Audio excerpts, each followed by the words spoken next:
But these two playing the perfect middle order role. The tricky task of getting started quickly. Middle order role. They're doing well. Zach Tribe more of a rotational player at the minute, and Jonty Jenner putting balls away to the boundary. Getting started quickly. Middle order role. They're doing well. Zach Tribe more of a rotational player at the minute, and Jonty Jenner putting balls away to the boundary. Getting started quickly. Middle order role. They're doing well. Zach Tribe more of a rotational player at the minute, and Jonty Jenner putting balls away to the boundary. Getting started quickly. Middle order role. They're doing well. Zach Tribe more of a rotational player at the minute, and Jonty Jenner putting balls away to the boundary. Getting started quickly. Middle order role. They're doing well. Zach Tribe more of a rotational player at the minute, and Jonty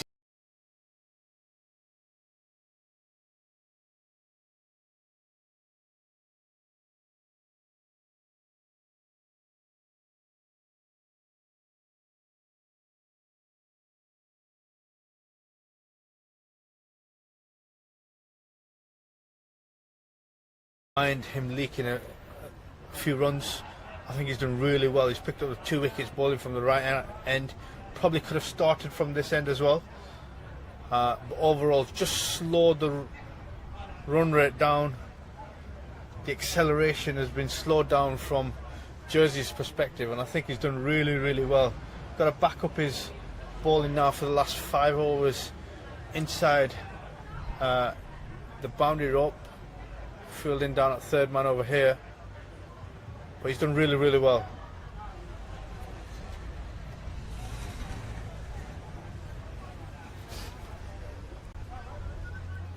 Hemant Dami, the strike bowler from game 1. Can he strike in game 2? Helped on its way, brilliant shot. Gets down on one knee, Zach Tribe, and whips it over his shoulder for 4. Such a talented shot that from Zach Tribe. And Hemant Dami's straight back onto the bowling, and he's been put away for 4 first up.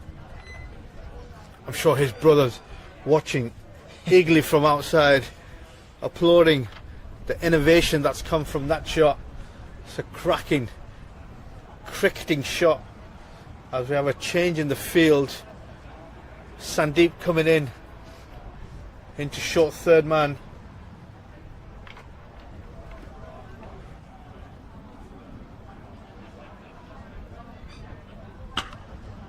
Short ball, and Zach Tribe might have just hit the gap again.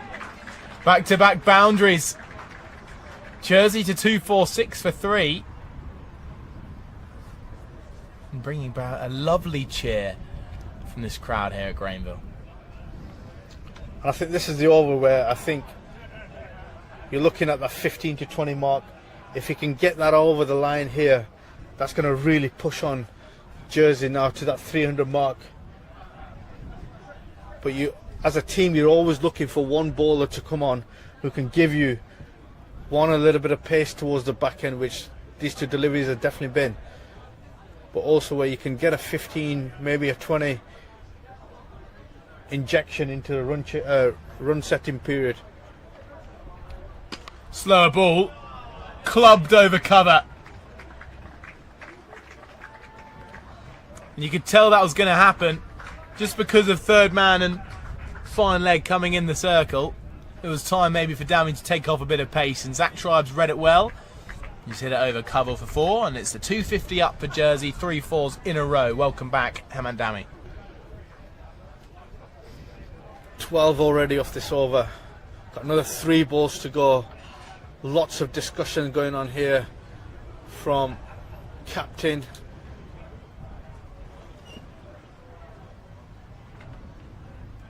Sampal Kami also coming to consult in terms of what needs to be done.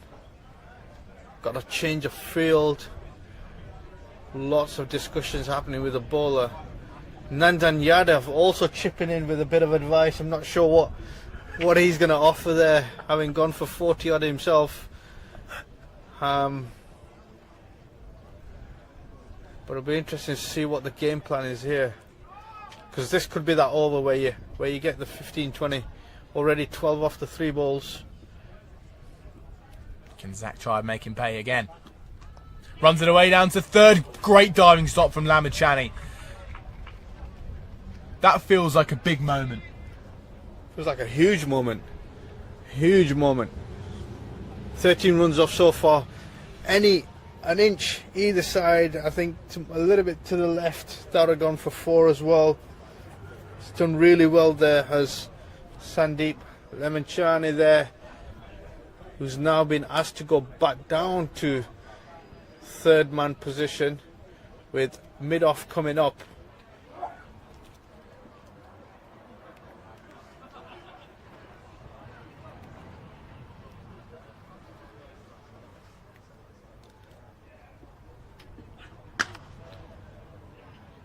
Slapped up to long on by Jenner.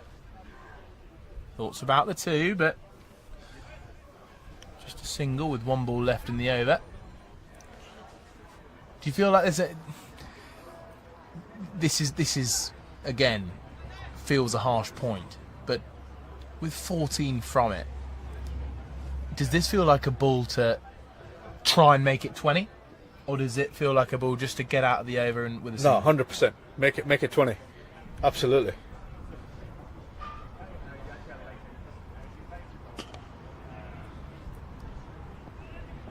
Well, the intent was there, but it will just be a single. So 15 off this over. I think he's just slightly missed out, but credit to the bowler after the first 3 balls to come back for 3 singles to finish off that over. He was under some severe pressure in the first 3 balls.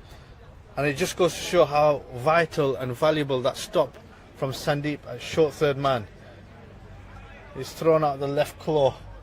Seems to have stopped the run flow as we have another change of bowling from the pavilion end with Sandeep completing his 10 overs.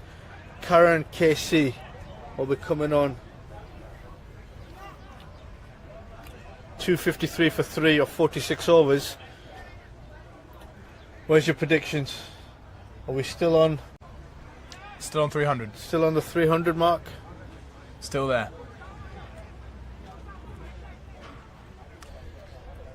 So just a quick recap as we go into the final 4 overs. Jersey had a brilliant first wicket stand of 115 before Carline fell on 56. Top quality opening partnership. Second wicket was in the 39th over. Greenwood falling for 32 from 45, and then it was the main man, Patrick Gouge, who fell for 110 ball 95. Just 5 runs short of that maiden international ton for his nation. And now we get to the current moment in time. 4 overs to go. Jersey 147. Here's Karan. The drive is mistimed up towards long on. Jenner's thinking about the 2, but Zach Tribe understands. There'll only be a 1 there. 2-5-4 for 3. Good start from Karan. At this stage, singles is fine. Just want to limit the boundary options as much as possible. It's been an excellent display of batting from the Jersey boys. 254 for 3.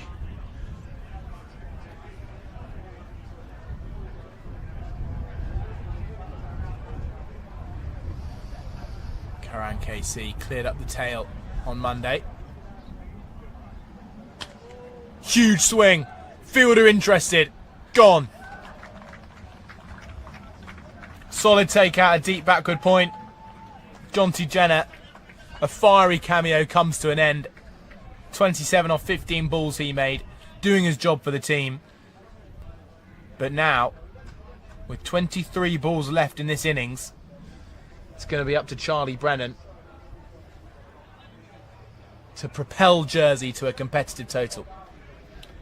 And the added factor of the left and right hand combination coming in. Fantastic innings there from Jonty Jenner, who's done exactly what the team required. Don't mind the intent being shown there. Was looking at the vacant area just at the backward point region, but unfortunately found the fielder out in the deep. But once again, Karen Casey comes on and strikes towards the back end, breaking the partnership.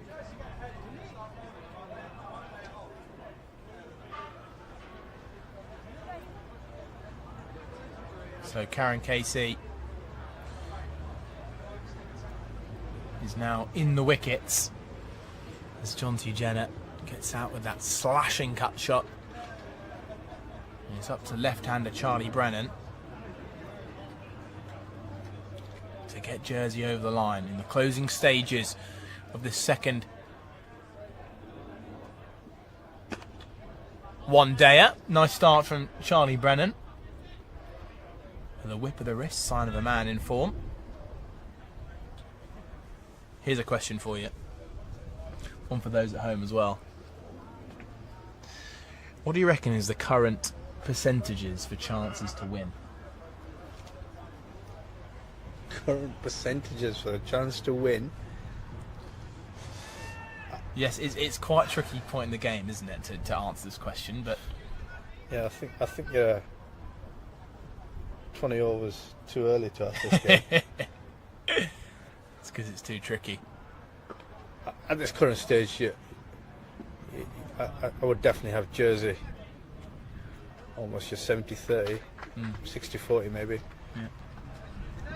But then with the large support coming from India and Nepal, I'm sure they only see one winner, regardless of what Jersey go and get. I'm sitting on the fence there a little bit. I don't know if that's answered your question, but am I right? It's about the 50-50 mark, so which I think shows how well Jersey have done to get to that 50-50 mark. You're not far away there, Kaz.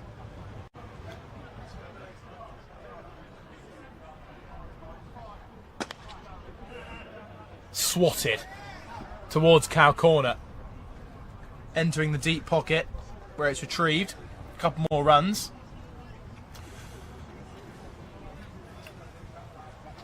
And I reckon if this ball goes for a boundary, it'd be a huge boost for Jersey. And a kick in the teeth for Nepal. It feels like that over, doesn't it? A wicket's gone from it. It's been great pressure building. 1 wicket, 1-2-2. If this ball goes for a boundary, it's going to be a big momentum swing, I feel. Pressure ball this. Zach Tribe, the man in form on strike. Or balled. Or balled. Oh, that would have been out. It looked as if Zach Tribe last minute had to jump around the bowler. And a great bit of sportsmanship there from Karen Casey, fist pumping Zach Tribe there, who's probably acknowledged the fact that he's had to jump around him to get in under pressure. Quality bit of sportsmanship there. So the 4th wicket falling in the 47th over. Jonty Jenner falling for a well-made 27.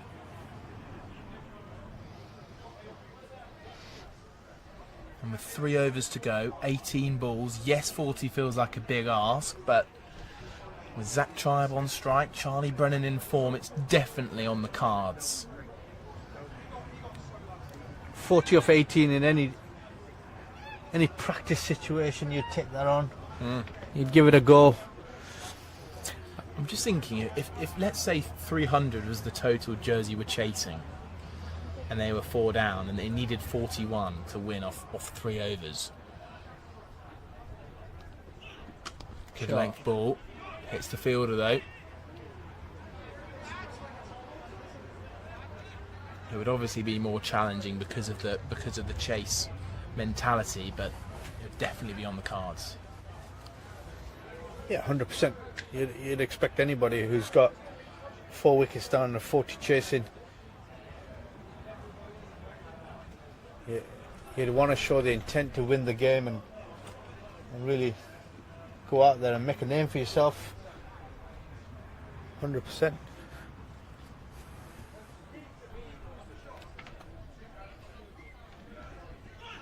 Bowled. Try backs away. Runs up towards long off. As we're approaching the 2:30 mark, which is 4 minutes away, I reckon they'll look to try and finish out these 50 overs, I reckon. But we'll see.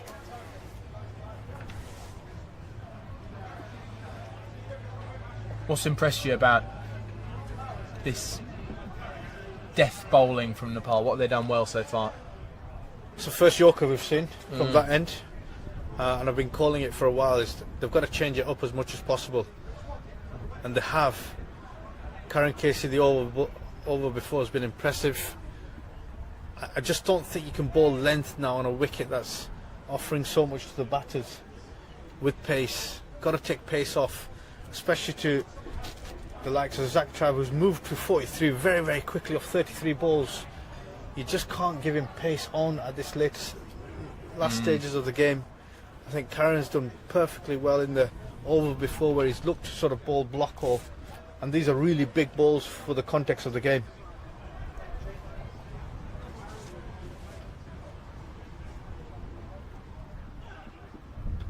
Wide Yorker, brilliantly bowled.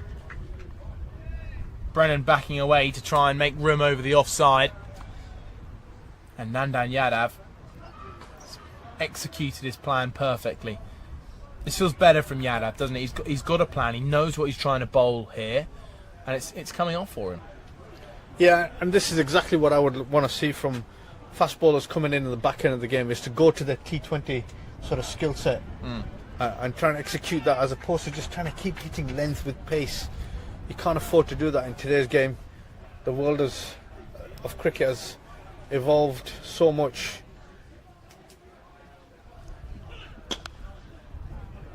Brennan shaped up to hit that over mid-wicket for 6, but he only gets a single for it. Plenty of cricketing discussion going on from the boundary bar just to our left, here at the pavilion end. And 2 balls left in this over, and it's been a top quality one so far. Just the 2 runs from it from Nandan Yadav, who's received a little bit of, well, at points he's been what felt like hit out of the attack. His first spell only lasting 2 overs, going for 14. Zach Tribe, deftly played, brilliant shot. That's a shot he's played so well. So many runs he's got through backward point. Just using the pace rather than trying to hit it away with force. 2-6-6 for 4 now. Yeah, quality timing there from Zach Tribe there. 47 of 34 balls. He's shown some real quality in his skill set, his ability to accelerate very, very quickly. Excellent bit of batting. That was a needed boundary in the over too, wasn't it? Just 2 runs in the first 4 balls up to that point. Can they go again, Zach Tribe? This will just be a single.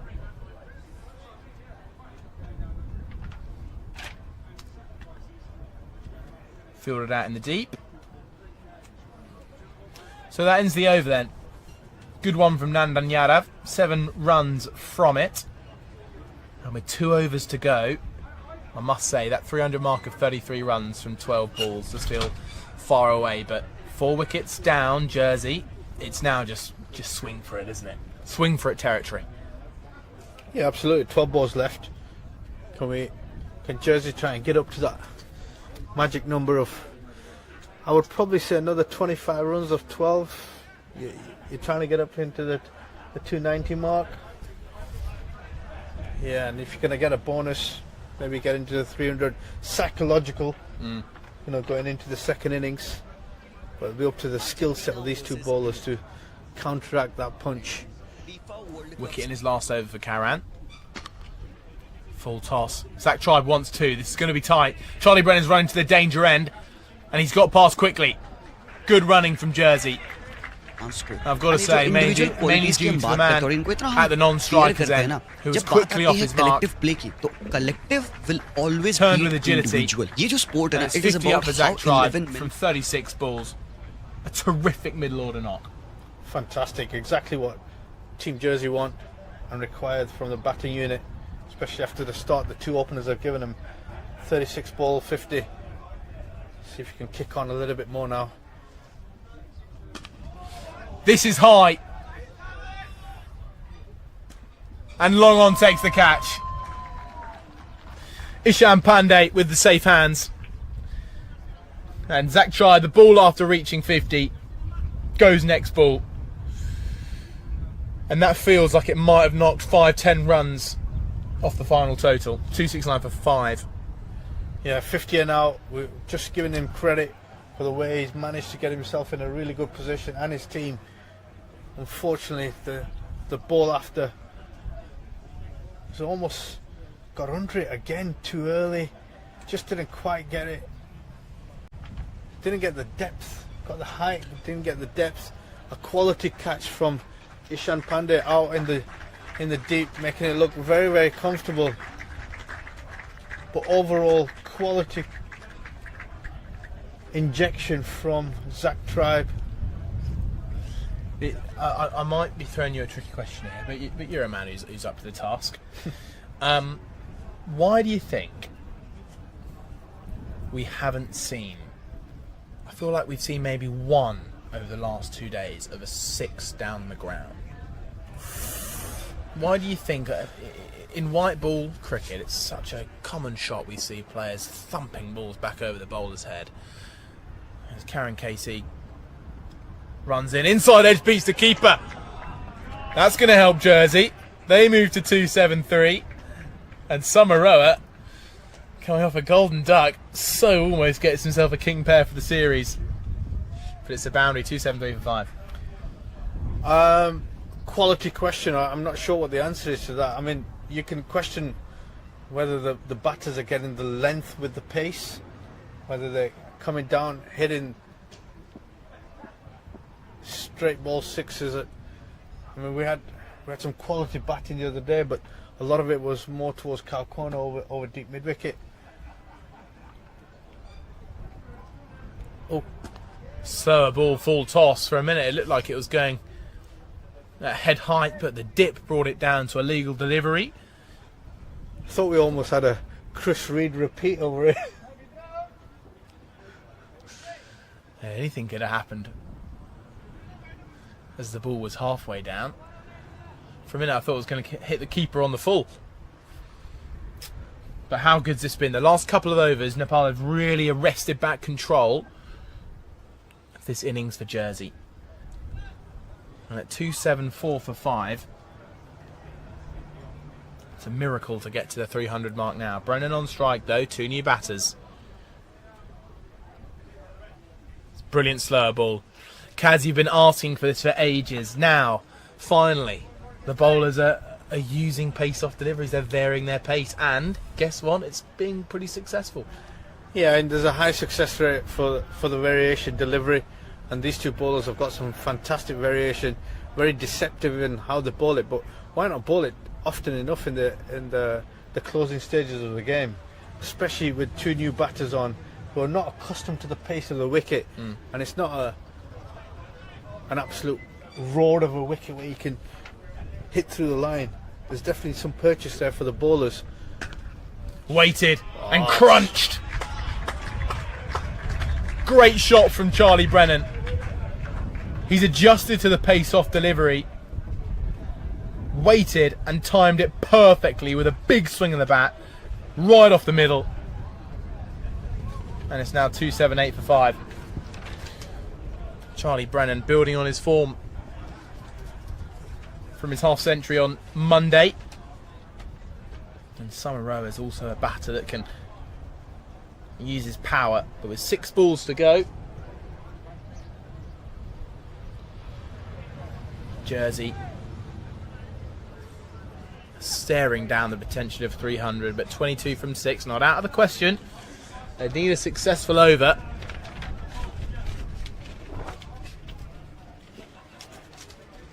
But it's the man who bowled a brilliant previous over, Nandan Yadav. Can he continue from it? Short, Samaroa doesn't quite get a hold of it. They're going to come back for 2. And now 280 is up for Jersey. We did say anything at under 275 that Jersey would be disappointed with, and they've now got to a total they can, I think, be pretty proud of. Decent total, that. I still think they might, the next 5 balls, trying to get 10 runs if they can. Can they get past 290? I still think it's on.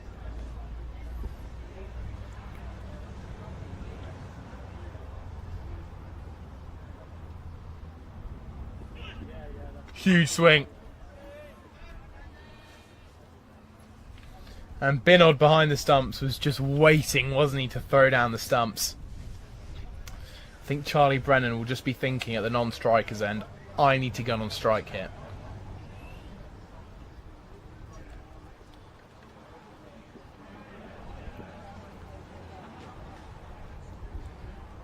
So with Nandan Yadav with ball in hand. Or 4 dots in his last 8 balls. Mistimed into the covers. Charlie Brennan's going to take the strike. And that's run out. And Samaroa is going to have to trudge off in the final over. He goes for 7. And Charlie Brennan is looking towards the umpires and he's desperate to keep the strike. So out comes Benjamin Ward. 1 in the first game. And he's got a clear job to do. I think the lower order batters enjoy these kind of moments. It's first innings, not much to lose. They can come in and have a swing of the bat. Yeah, free for all. 3 balls left. Try and get your team over as much as possible. I still think this is the right move. Charlie running through to try and get strike. Left-hander hitting towards a shorter boundary, even though there's a breeze out there. But a man in form, so he's definitely got a chance to contribute towards the back end of these 3 balls and help the team over. Nandan Yadav. Huge swing from Charlie Brennan, goes through him. Another dot ball. This is a brilliant end. We did think, didn't we, that when he was bowling the short ball ploy early doors, it didn't really feel like his thing. This is more up his alley. Yeah, he's finished off and recovered nicely. His last over was brilliant. He's come back into the game, especially after his first couple of overs that were quite expensive. With the wrong ploy, I think he's done really well to come back in, trying to finish off his 6 overs.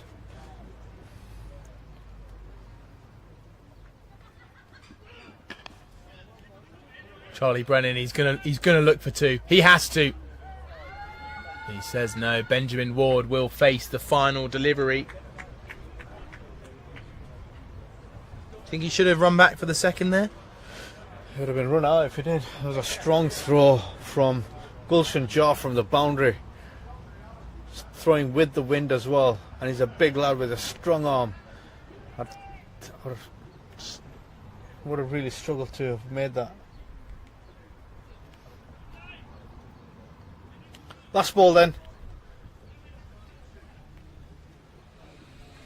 Benjamin Ward the man. Nandan Yadav, his opponent. Can Ward with his first ball strike a blow?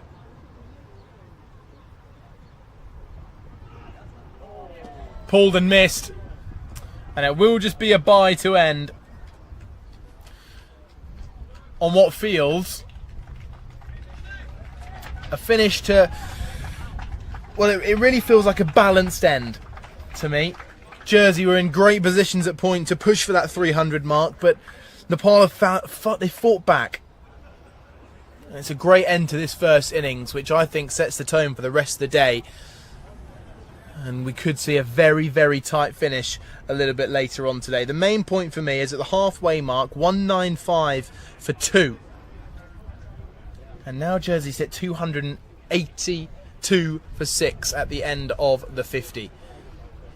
Who's the happier side? Towards the back end, definitely Nepal. For me, I think they've just taken that little bit of momentum, closed the game out well enough. At one point, they were looking for another probably 25-30 runs, but credit to both sides. I think Jersey started off really, really well. Some fantastic individual scores. some really good, strong, competitive batting. But I just think Nepal have just shown their experience towards the back end. And I did say, and I've been saying it all along, the slower the deliveries, the varied the deliveries, the harder it becomes. And towards the back end, we saw a lot of that from the two fast bowlers that have come on. We've bowled in the block hole, we've taken pace off, and we've made it a little bit more difficult for the batting unit towards the back end. So credit to both teams, but overall I think Jersey will be extremely happy, and Nepal would have been taking the momentum into the second innings. So just to build on that, as the leaf blowers out to blow the dust away, on both accounts, what can Nepal learn going into their batting innings from what Jersey did well, and what do you think Jersey will learn from Nepal in how they should bowl? I think two things quickly. Nepal just to bat time and bat 50 overs as long as possible. The runs will come. From Jersey's perspective, try and go to the cutters and the slow balls as quickly as possible. Right, 283 to win then for Nepal in the second innings. We'll be back in about half an hour's time, maybe an hour, maybe 45 minutes. Let's say out that. But make sure to join us. It's going to be a thrilling end to this second one-dayer between Nepal and Jersey, as Nepal need 283 to win.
Welcome back, everybody, to Grainville for the second half of the second one-dayer of the DFDS International Summer Series between Jersey and Nepal. Two big opening batters heading their way out to the crease, one of which, Kushal Patel, coming off the back of 100 in his last game, 105 he made here on Monday. Quick take through then of the first half of the game. 282 for 6 Jersey finished on after losing the toss, being put in to have a bat, and it was a brilliant opening stand.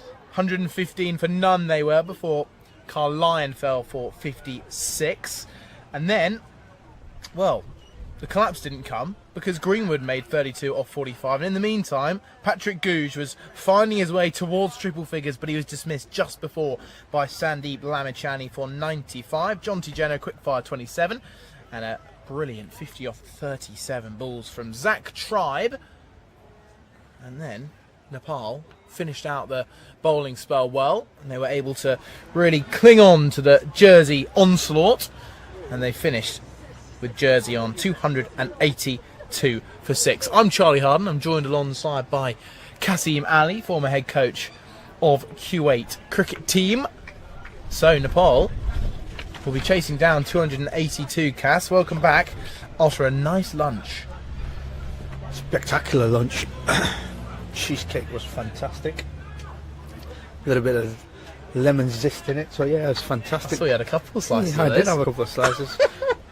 Washed down nicely with a cup of tea. Very well made cup of tea. Yeah, it's great to be back in the second innings. Wind has just picked up a little bit, just blowing from right to left across the ground. And yes, you're right. Spectacular performance from Jersey in the first innings. They've really done well to put on the score of 282. At one point we did think it was about the 300 mark, but finished on 282. Nepal came back strong in the last 15 overs, especially in the last 10 overs where they really closed the game out. Well, Daniel Birrell to start things off. Down the leg side, Kushal Patel looking to get a feather on it down towards fine leg for 4, but a wide ball to start. Daniel Birrell bowled very well for a couple of wickets in the first game on Monday, also batted well for 41. What kind of challenges will he provide for the Nepalese opening batters? Well, one is bowling from the opposite end, so there's obviously a little bit of variable bounce, which will suit him and his deliveries.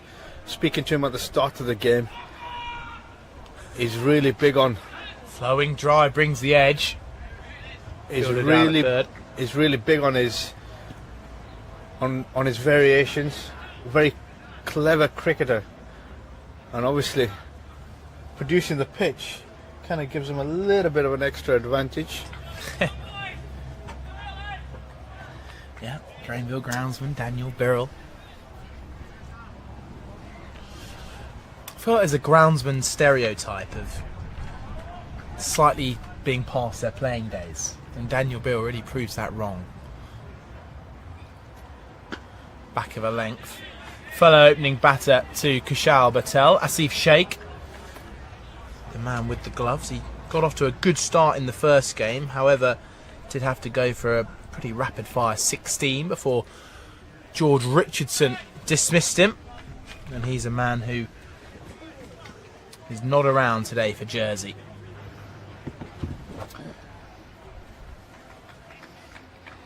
So just the one slip in place. Daniel Birrell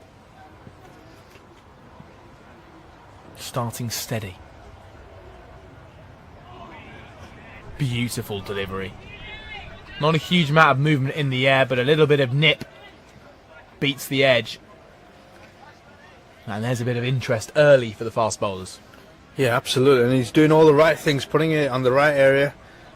4th stump line, good height, top of the stumps, good pace as well with the new ball. Doing all the right things, asking all the right questions early doors, and that's exactly what you want. And we kind of discussed this the other day, was a little bit hit and miss with the new ball. But good start so far. And we imagine it will probably be Julius Samaroa from the near end, but we're yet to see. Two tall lads hitting the deck hard with this new ball. Jake Dunford with an all-time floppy hat behind the stumps. Very good look for a wicket-keeper.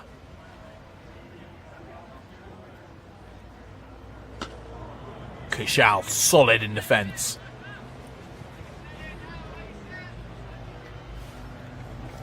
Just a dot ball. And Nepal looking for a calm, quiet start to this second innings. And a slightly different task compared to the first game, where they'll be looking to chase down quite a large total. Obviously bowling second on here has its advantages, especially on a used wicket as well, and they've got some quality spinners to be operating a little bit later on. So the challenge is definitely there for Nepal. First over goes for 3 then. And just a little flashback again to that first game when Nepal did bat first, as you mentioned there, Kaz. They could only clock up 250 with the bat. So now, with the chase on the mind, it's going to be a tricky chase for them to get all the way up to the 280 mark. That was well set by Jersey, thanks to 95 from Patrick Googe and half centuries for Zach Tribe and Harrison Carlyon. But it is Samaroa to get things started, who bowled really well at from this end on Monday. Bowled an absolutely snorting delivery to take the shoulder of Kushal Bertel's bat. That was when he was still in single figures. Let's see if he can emulate that from this end. Very full. Bowled. Samaroa gets rid of Asif Sheikh with his first ball of the game. Just what Jersey needed, an early breakthrough. And Nepal now 3 for 1 in the second over. Great bit of bowling there. Surprise package. Everyone expected length to come up, especially with the way the field was set. He's gone full ball clatting into the stumps. As we see the replay, it's done him all ends up, and he can't believe what's just happened. Well, the early breakthrough brings about Ishan Pandey to the crease. And it took Nepal 24.1 overs to get there first. And Jersey make the breakthrough in 7 balls. And Samaroa started straight away with a full Yorker on the stumps. Do you reckon that might have been intentional? Yeah, it looked intentional. From a big chap coming down, obviously you don't expect it, so maybe that was a surprise ball. But it's something that I spoke about the other day, having seen him for the first time. He does have a tendency of just falling over a little bit. Maybe that's an area that they'll look to exploit early doors to try and get him either hitting on the pads or like he's just on there, get the ball to slip through and hit the stumps.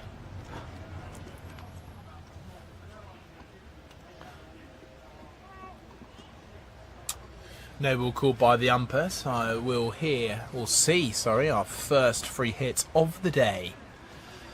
And it's going to be Ishan Pandey's second ball he's faced. It's going to be the free hit. Fine leg and third man of the men back.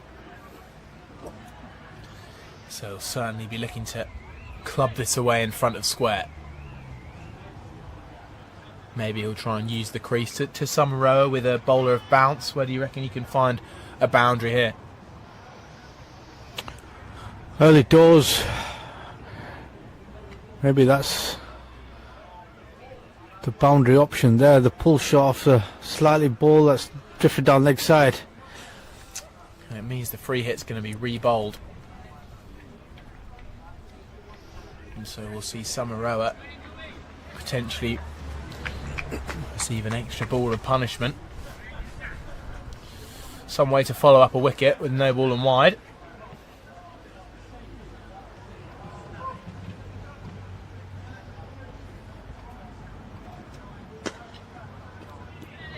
Saved by the stumps at the non-striker's end. Now, Ishan Pandey is an interesting one. He came in yesterday, mid-collapse, and he fell pretty quickly. And so he'll be looking to put on a show for Nepal, try and stamp his mark on this team. And if Jersey can get a couple early, they'll be far ahead in this game. Solid from Pandey. How much do you reckon the required run rate will weigh on the batter's minds at this point in the game? Maybe for the first 10-15 overs, do you reckon they'll be thinking about it at all, or just try and build their innings? No. As batters would go in the first 15 overs, definitely not.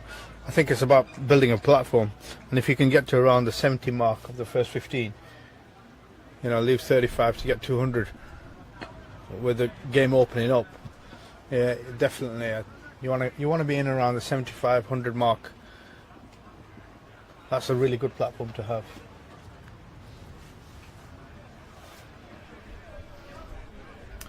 So Summerer still a couple of balls left due to the early extras.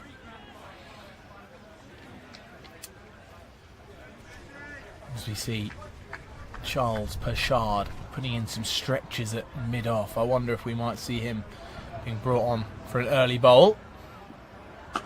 Summerer finds a good line of length, at Pandey equal in defence.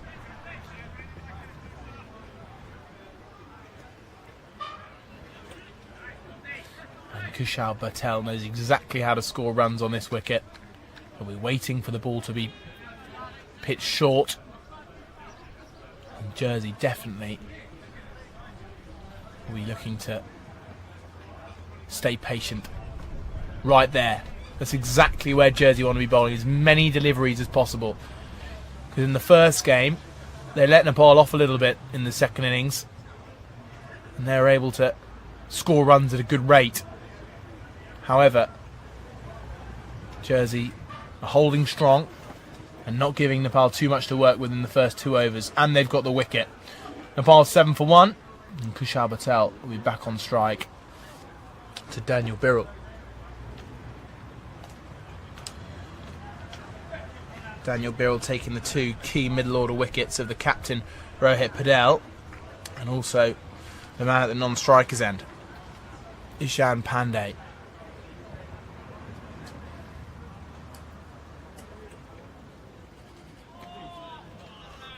Now, we saw a few of those in the first game from Kushal Patel early on in his innings, looking to get bat on ball. But once he was 20 runs into his innings, we all of a sudden saw very little. So this is the time to strike for Kushal. When he gets in, he is so dangerous.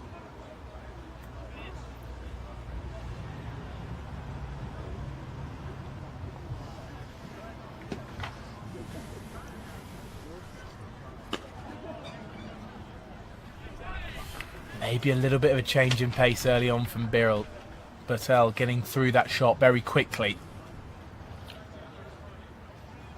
We've said it a lot. I think we would be both happy to see the Jersey bowlers vary their pace. Yeah, and what it does early does, it does take you away from the run chase a little bit, but it also allows you to bring a different dimension in without putting some pace onto the ball. Makes it harder for timing, and it also allows shots to be played on the up, which effectively brings in some chances to catch the ball. So mistakes do happen. And it looks as if Birrell is just ever so slightly changing his pace. They're not big, obvious slower balls. However, Patel again, just as you mentioned, driving on the up there, perhaps getting through a shot slightly early. Clipped through mid-wicket. Slightly on the up. Chases on for Patrick Googe. Terrific work. That tells you everything you need to know about Patrick Googe. Scored 95, faced over 100 balls in the first innings, and he's running across the outfield as if it was first thing bright and early in the morning. Top quality from him. Great commitment, and that's the intent you want to see from your fielders. He's really committed to the cause there, chasing after that ball. Full pelt dive, a roll over the boundary rope, push the ball back. Fantastic bit of work from the team there, the two partners going out in tandem. Great bit of cricket there from Jersey fielders.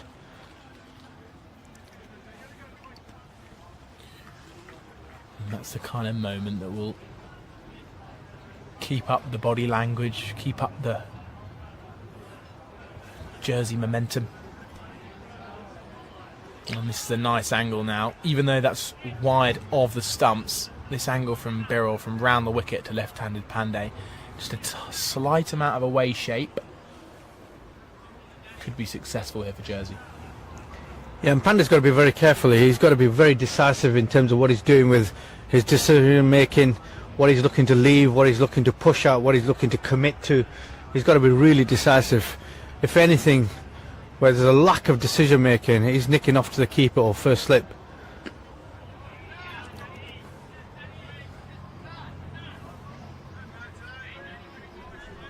Yeah, you feel there's a lot of pressure on Pandey here. Want to get into his knock.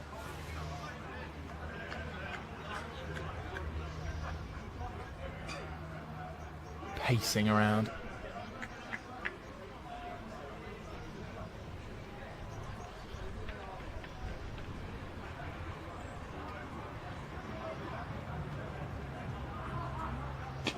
Full, driven.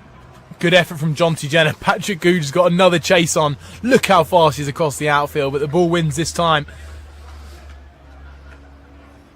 And it's a boundary for Nepal, and they move to 15 for 1.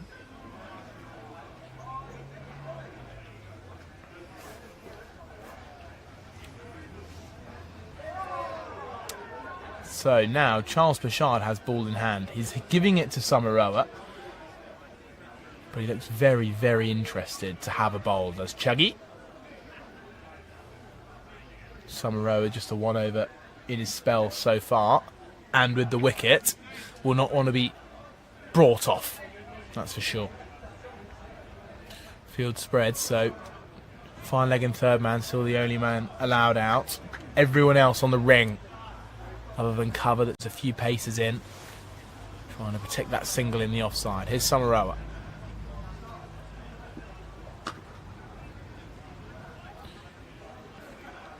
And this will bring about the biggest cheer we've heard from the Jersey players if they can dismiss Kushal Patel early. Yeah, he's quite an important wicket, isn't he? Especially after back of 100.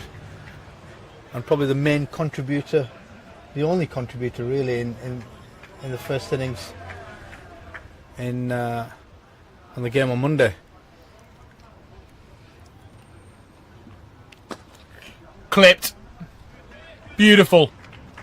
From Kushal Patel. You can see it's just got to the top of the ramp there, picked up by some Nepalese fans at deep mid-wicket. And Kushal Patel picking up where he left off from Monday. And that is a gorgeous stroke. Just a swish of the bat face, 19 for 1. Gift at this stage of the game, especially with a brand new ball, second over in, second ball in. You cannot be bowling full pitch deliveries leg stump to a person of his calibre. And there he goes again. 2 and 2. 1 over pitched, 1 too short. And a player of Kushal Patel's quality will not miss out on either. He is top class. 23 for 1 now.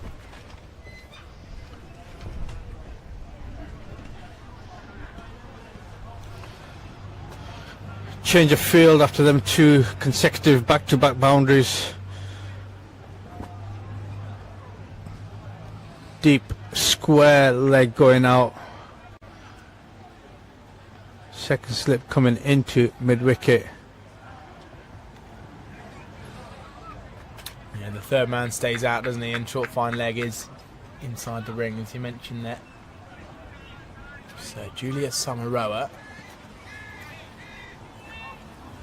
has now got some work to do.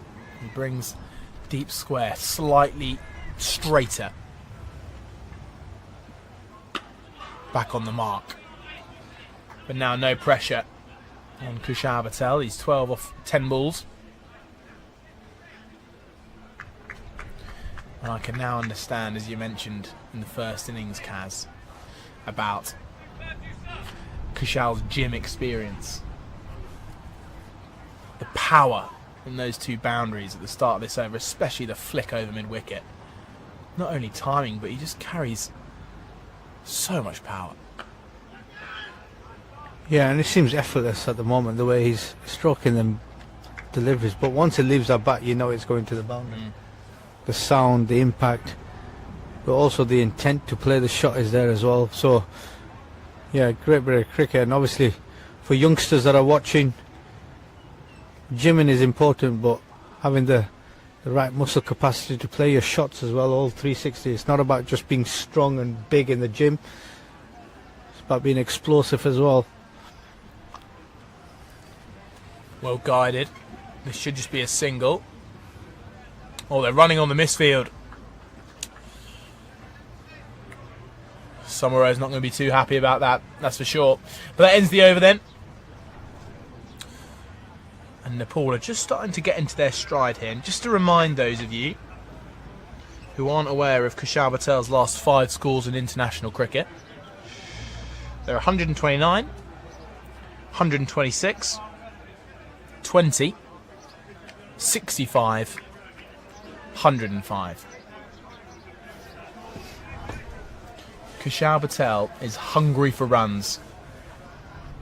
He's not going to stop until this chase is done. So Daniel Birrell to continue from the far end.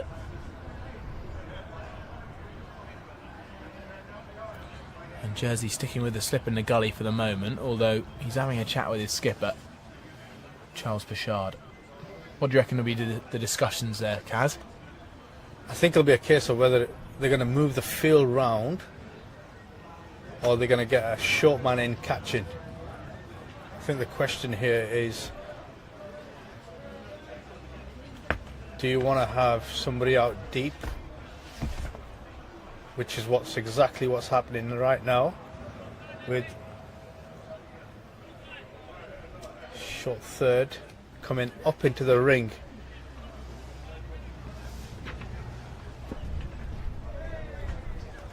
Yeah, having a deep cover out just to give that extra cover for the left-hander, especially after the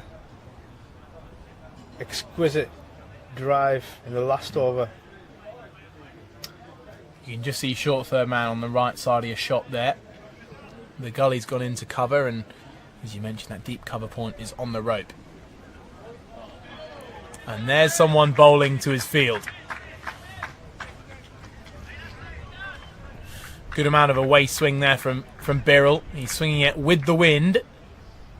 And that'll be a very promising sign for him. And Ishan Pandey will be slightly worried. But this, at least that protection allows him just to hover it outside that off stump and hopefully build up some pressure. Yeah, some really good tactic here. Backed up with equally some brilliance in the ball. It's what you want to be doing. Good line and length. If anything, I would love to see another second slip in there. With that level of movement that he's getting, bounce. Oh, blimey. Great stop from Dumford. I was just thinking where you could find that second slip from. And as I saw the ball go down the leg side, all of a sudden I think fine leg's probably got to stay there. But fine leg would have been my thought. If Birrell was confident enough to hold it outside the line of off stump, there's where you could find your second slip. Yeah, for me, I would have probably gone mid-wicket coming across and mid-on going slightly wider, especially if the swing is there. If that delivery is there and he's targeting the pads, I'd love to go 7-2 field as opposed to 6-3 with mid-on going wide around. But equally, if he's going to hold that line, doing really well so far. Yeah, and it's one thing, if anything, we've seen a slight difference between the two bowling sides, is that Nepal have been happier and more confident to stay aggressive, being more aggressive and for longer, keep the extra catches in. But this is good areas here from Birrell. And Pandey struggling to get him away.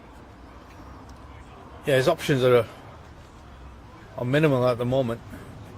Where he really wants to be doing is driving through cover and extra cover, which is a high risk option right now with the ball moving so much. He's just got to be patient and wait for a moment of error from the bowler.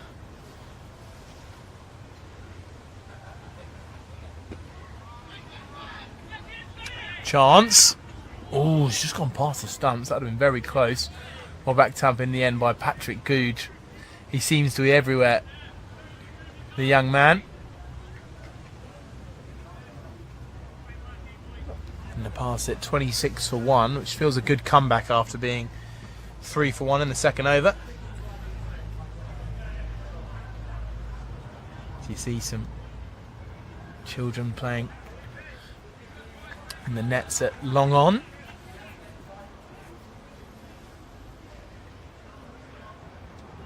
And again, Birrell is bowling well to this field. That's where he needs to hold it. And Pandey, it's now going to be a test of patience. How many times can he let a wide ball just go past? How long can he stay patient? And from my perspective, the longer he stays in, the longer I would keep on Birrell. Bowling really well from that end. There is a shot, slightly in anger. Patrick Googe is running around, he can't quite make it. And I don't think Jersey will mind that. That shows that their plan's working. That Isham Pandey let the moment get the better of him and went out for an aggressive shot. It worked a treat, but potentially could have given a chance. That ends the 5th over, 30 for 1. Yeah, absolutely, and I think it was a pressure release shot. And it looks like we're going to see a bowling change here. Potentially. Van Breede. Scott Van Breede wasn't available for the game on Monday. But he bowls a heavy ball, does Van Breede, that's for sure. Quite an ominous looking fast bowler.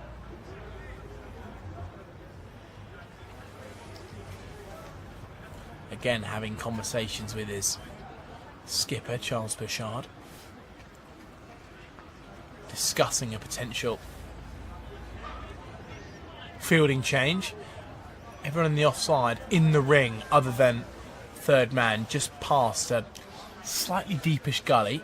Jake Dunford is up to the stumps. Also a short fine leg in the top right corner of your screen. That's Daniel Birrell there. Deep square leg as well. Right into Dunford's gloves. Now there's a big gap out here at mid-wicket.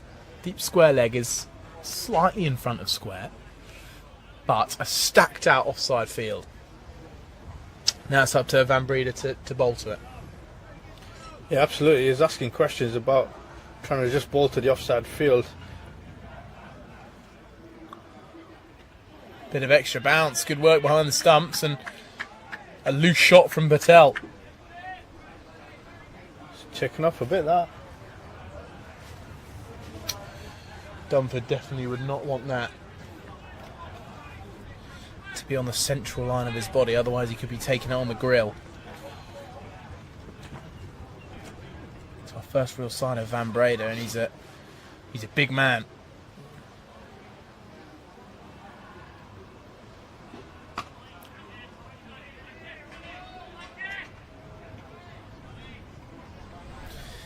Not sure I'd be standing up to this guy.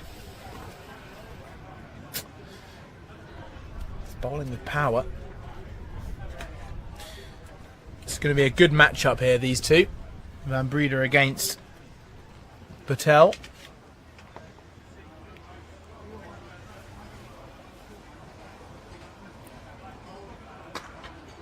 Uppercut.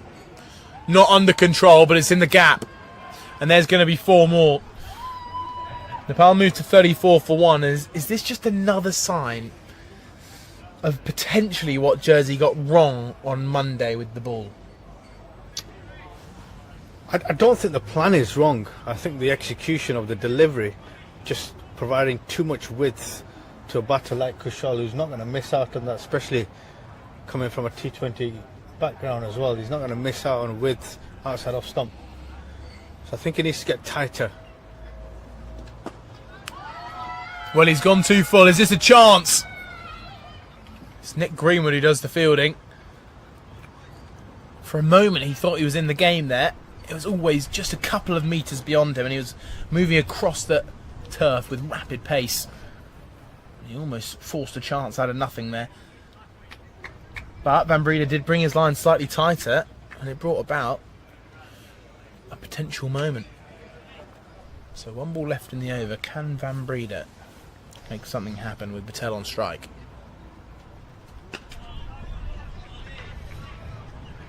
End of the 6th. 36 for 1. They're going at a good rate here, Nepal, but again, it feels like just every now and again, Jersey just gifting Kushal a delivery to put away. Yeah, too many boundary balls in the first 6 for my liking. Just need to be a little bit tighter.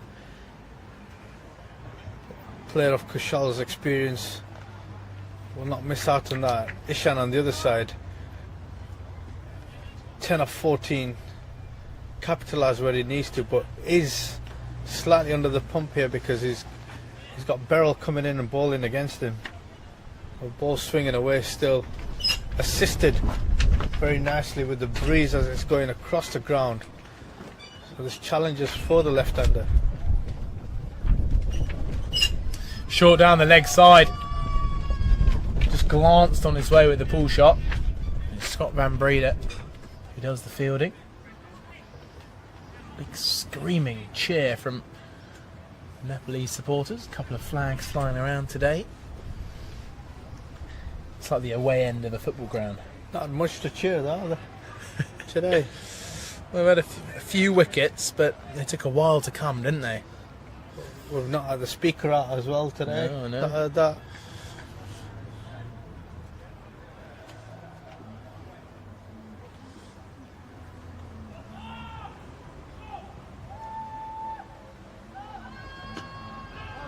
I kind of think it puts you off. I'm not sure if you can pick it up on the microphones, but quite often the fans are yelling and screaming as the bowler's running in.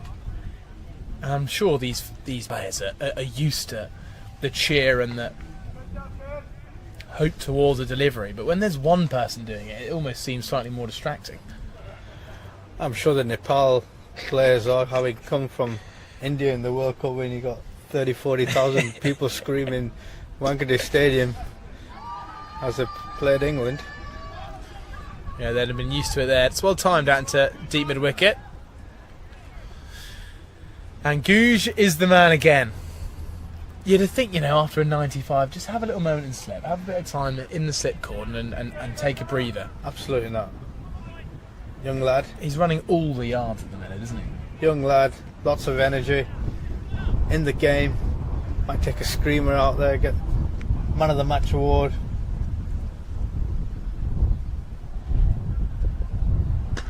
Patel advances and cracks the shot of the day through the covers. A beautiful cricket shot from Patel. And this is ominous for Jersey as the man in form is racing along to 26. Beautiful cricket shot. For any kids that are watching or listening out there, the weight transfer, the execution of the shot, the hands going through the line of the ball, the weight distribution, using his head to get over the top of the toe. Beautiful, beautiful cricket shot. And again, this is helped down to Van Breda. Patel gets a single. I think what's slightly worrying is the rate Nepal are going at. And Ishan Pandey's had to force a few boundaries, but it feels everything Kushal has been given, he's put away in no time. Yeah, Kushal's done really well. 27 off 23 balls. Ishan just slightly behind, 11 off 15. But at this stage, it's not a big worry. They've done really well so far to get to this stage.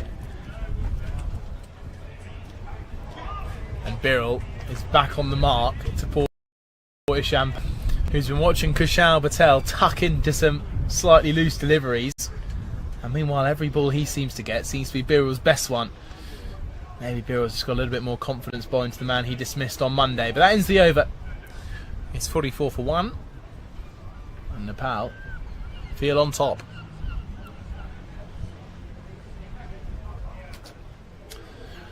So 7 overs gone. Just a tick over 6 runs and over at the minute, Nepal.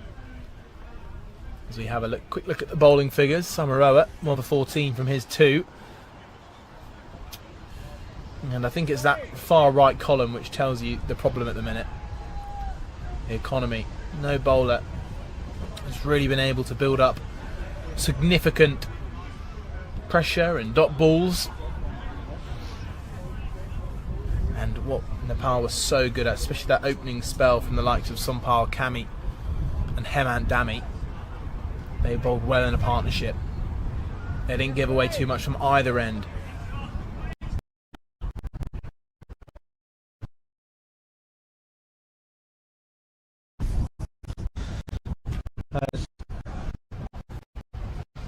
Comes in for the second over.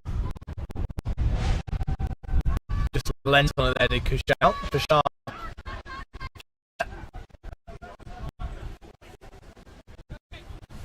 Good slide from him. 2 more runs added. Again, it's slightly worrying signs here for Jersey, just because of how easy it looks for Nepal. Yeah, I think waiting for something to happen, but they're doing all the right things. I mean, fielders in the right place, sort of trying to bowl outside stump. Not there though. That's going to step away. It's been well retrieved. Number 23. Returning here on Wednesday.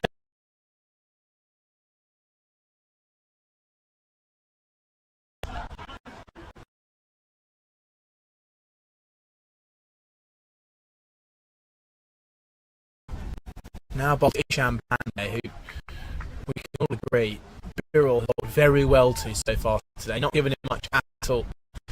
Now it's Van Breda's chance to keep the pressure on him as a team, as a group, as he can stop the run scoring from this end in particular. And there's Van Breda right on the mark. Good delivery. Exactly what you want to end up fisting him up for the first time. That's attack. Good offside field. Got 4 men on the leg side. 5 balls.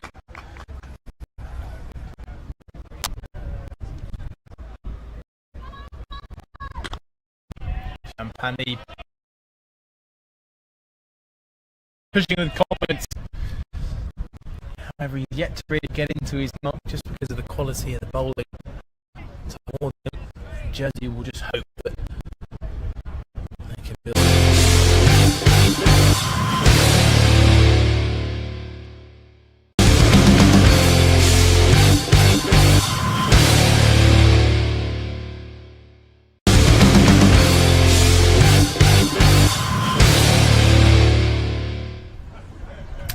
Maybe Jake Dumfries just said something to him there, maybe a little bit too late to Isham Pandey. A few smiles out in the outfield. As Scott Van Breda with his luminous green spikes runs away from us.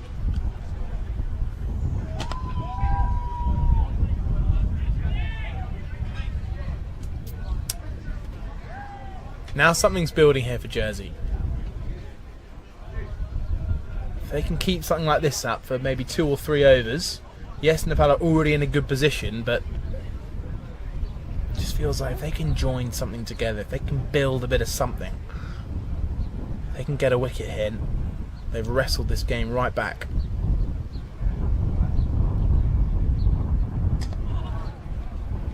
And there's clearly what was building. Ishan Pandey feels like a player who's slightly searching at the minute. Yeah, he's not really getting into the ball as you would like from a left-hander's perspective. He seems to be away from it every time he's connecting, and I really feel the Jersey ballers are looking to target him to get a wicket, because at the other end you've just got the wall of Kushal, who seems to be punching this ball all around the ground. But yeah, Ishan looks a bit tentative for me at the moment. Well, he'll be wanting to spend a bit of time at the crease. We're going to see a little bit of spin for the first time in this series from Jersey's opening batter. Harry Carlyon scored a brilliant half century in the first dig. And just as Nepal went early to Lalit Rajbanshi, can Carlyon make something happen? In the air, caught! At extra cover. No? Down. I think that's gone down into the ground there off the drive. I've been done by the bump ball. You're cracking up next to me. I am, because that was a schoolboy experience.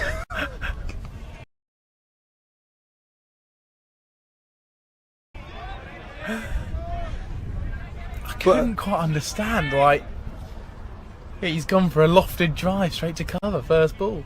I love the excitement. What was also really exciting for me is to see how close your head was to the roof of this tent. Yeah. Yeah, I almost collapsed it with a leap.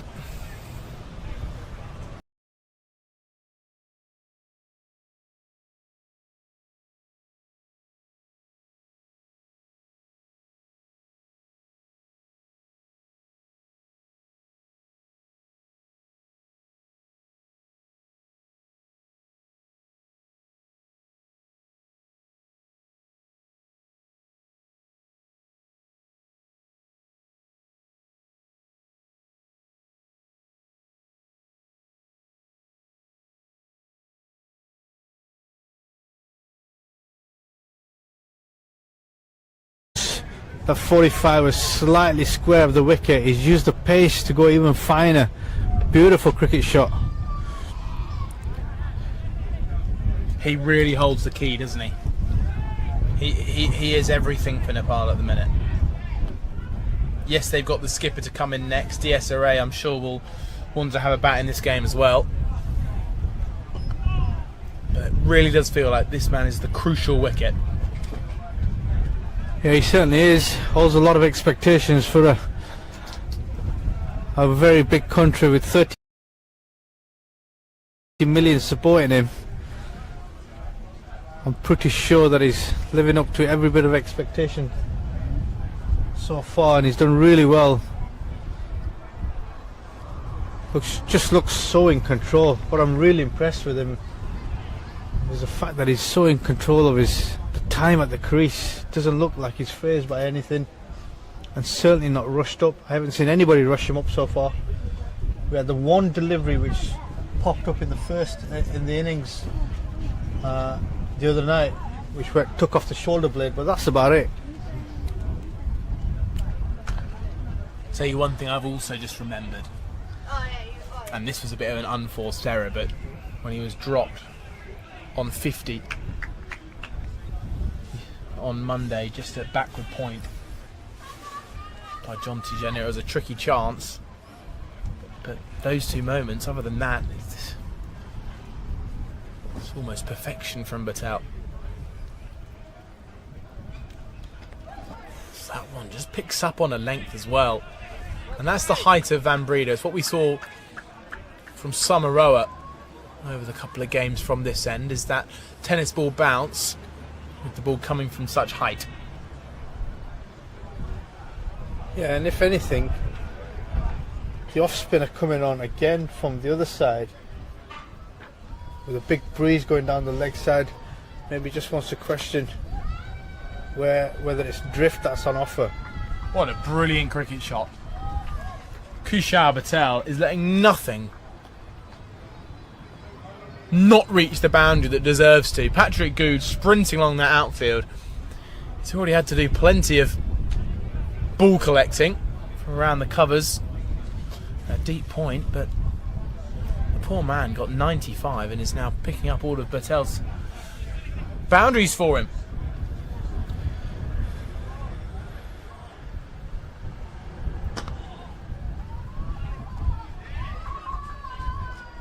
But you're right, he looks so in control at the minute, does Patel.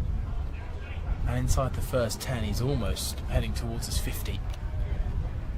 The bit that I'm curious about is you've got the big tall lad Scott bowling from this side with a packed outside offside field. Now if he was to switch ends and pack it out being hit into the wind, and the off spinner coming in from this side bowling into the wind, Yep. you're tightening up the game a bit more. And just bowl a negative line, just bowl into your field for a little bit longer. You don't give them the width to then hit long boundaries over there. Just not sure what the plan is to the right-hander.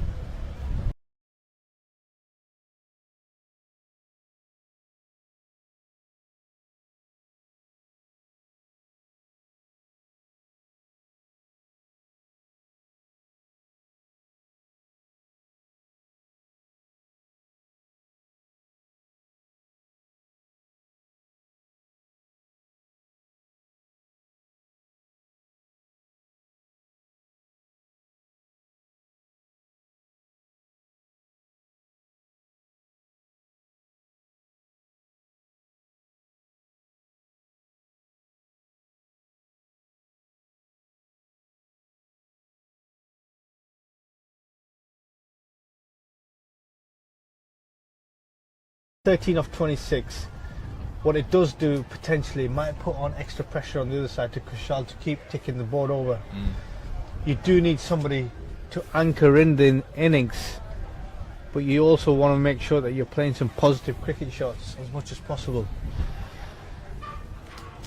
You just don't want to leave too much responsibility on Kushal.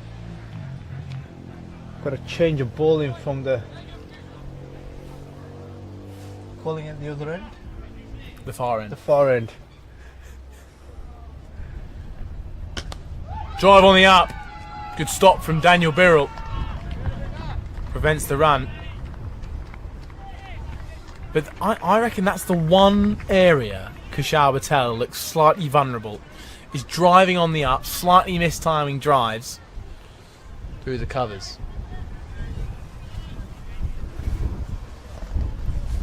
You're right. How about a little short cover in there and the catch? Pulled just over mid-wicket. Not quite time, but the outfield's fast and it goes away for 4.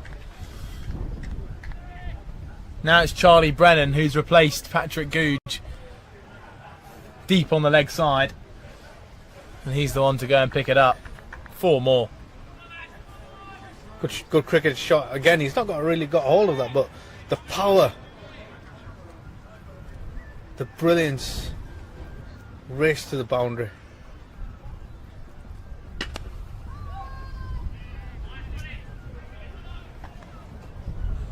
See, when the pace is on, he plays it under his eyes and down into the ground, often putting it away with timing. But it does feel when the ball just slightly sticks, he can get little bit out of the line of where his head is, a little bit outside the off stump, slightly pushy. Maybe slightly bottom-handed through the offside. I'd say that's the one area that I can see Jersey could take his wicket. Maybe a short catcher in an extra cover, something like that. But that's classy. Played down towards third man. Good fielding down there by the tall Scott Van Breeder.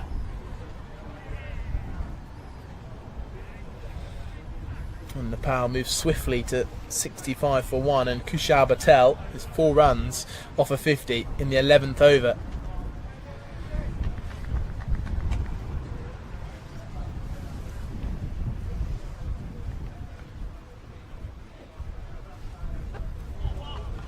There's a bumper from Samaroa. Wowzers. It's gone through quite some pace and well over head height, but Patel looking to take it on. He's in that kind of mood. Kushal now 46 from 35. Just looks in sheer control. Sheer control, lots of timing, lots of time at the crease. He's looking to push for two here. Placed like a master into the leg side, perfectly in a pocket free of converging Jersey players, and he gets back safely for a second run. And he's 2 runs away now, 1 ball left.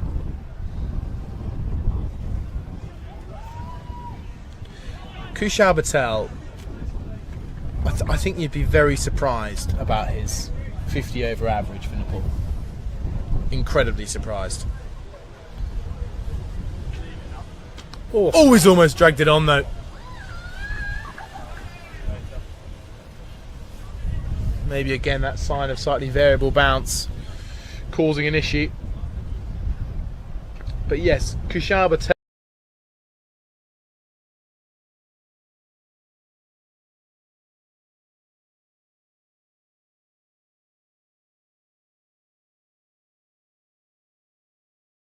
stats. Averaging with the bat in 50 over cricket, 24.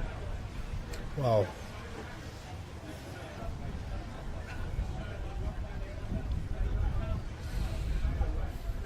So showing that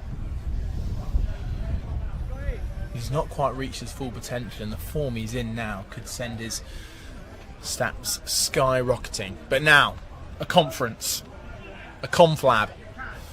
Pershard, Van Breda, Dunford all discussing, and the conclusion they've come to is a change of bowling. Charles Pershard marking out his run, the Jersey skipper, wealth of experience, looking to stem the flow of run scoring. But they have taken a leaf out of Nepal's book, it feels, with the short, sharp spells, keep bowlers rotating. Maybe that was the reason that despite the Jersey batters being able to get in, especially at the top of the order, they never really felt like they got away from Nepal. Maybe that was because of the constant changes of bowling and didn't allow the batters to settle. So Jersey have learnt from that. Benjamin Ward has been subbed on. Whether we'll see from him later, we'll yet to see. I'm sure Jersey will need some of his leg spin. He's been pushed out to long on, and now he's had to run back in. Square legs deep on the boundary. Third man's out. Deep cover. Long off as well. Pershard beats the bat. And this is going to be an interesting period of the game now. How can Patel deal with a little bit of pace off? How will the Nepalese batters counter this change in pace? Be interested to see, because I think Prasad coming on now is a fantastic change-up. Just what you need. Variable bounce, lots of variation with deliveries. Great choice. Well, they discussed for a long time at the top of his mark whether they'd stick with one more from Van Breda, who showed moments of a potential wicket-taking delivery, but he also did let just a couple go away to the boundary. So Charles Pershard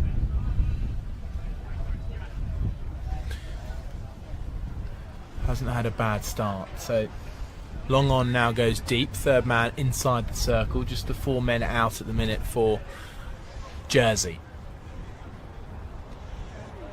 And Pandey pushing off the front foot, not much foot movement as wind blows across the ground, and Pandey motioning a bit of movement away from him.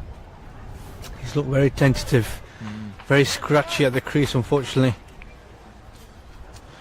The danger is that he gives a soft dismissal here, having taken up 27 balls for his 13. can see, can't you? Look at the two different strike rates between the two batters. The sign of a man in form and the man searching for some. Bashard.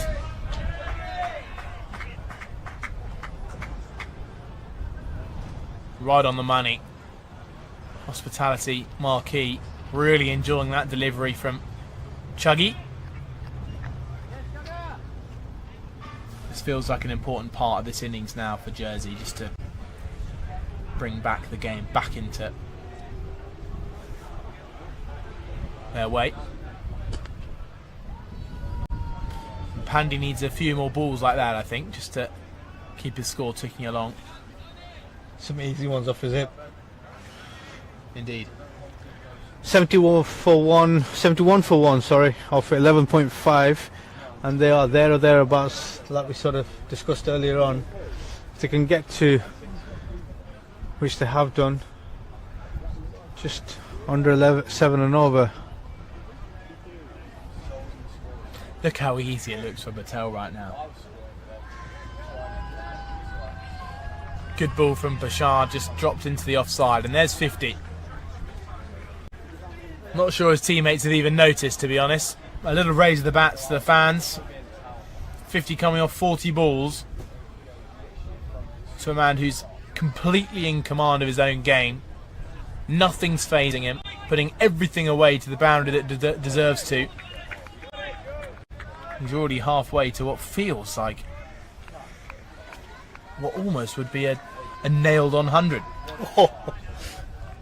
I said it. Can Samaroa get rid of him? The ball after 50. Sneaky single. Moves to 51. And this is something that Nepal have done really, really well. Just drop and go. I've seen it in the Jersey innings as well. But this is something I've seen consistently now from Nepal. Just dropping inside the ring, trusting your partner, and off you go.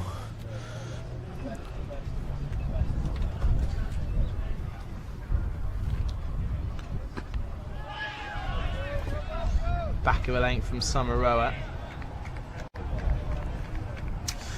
Yeah, Kushal Patel not quite having the impact he would have liked on the big stage of the men's T20 World Cup back in earlier this year in time. Just the 78 runs from his 4 innings. And just by watching him go about his business here, he feels like a player who should now be in a position to really start scoring big runs on the big stage. Yeah, he should be. He's definitely been given the opportunities. Maybe that's the contribution that he needs to put in during this tour and the next one. Going to be really crucial for him, for the people who are backing him and supporting him.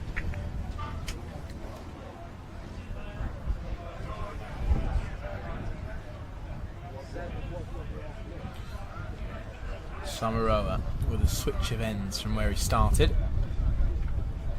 That's quick. Good pace past the outside edge of Ishan Pandey, who seems to be getting all the good balls at the minute.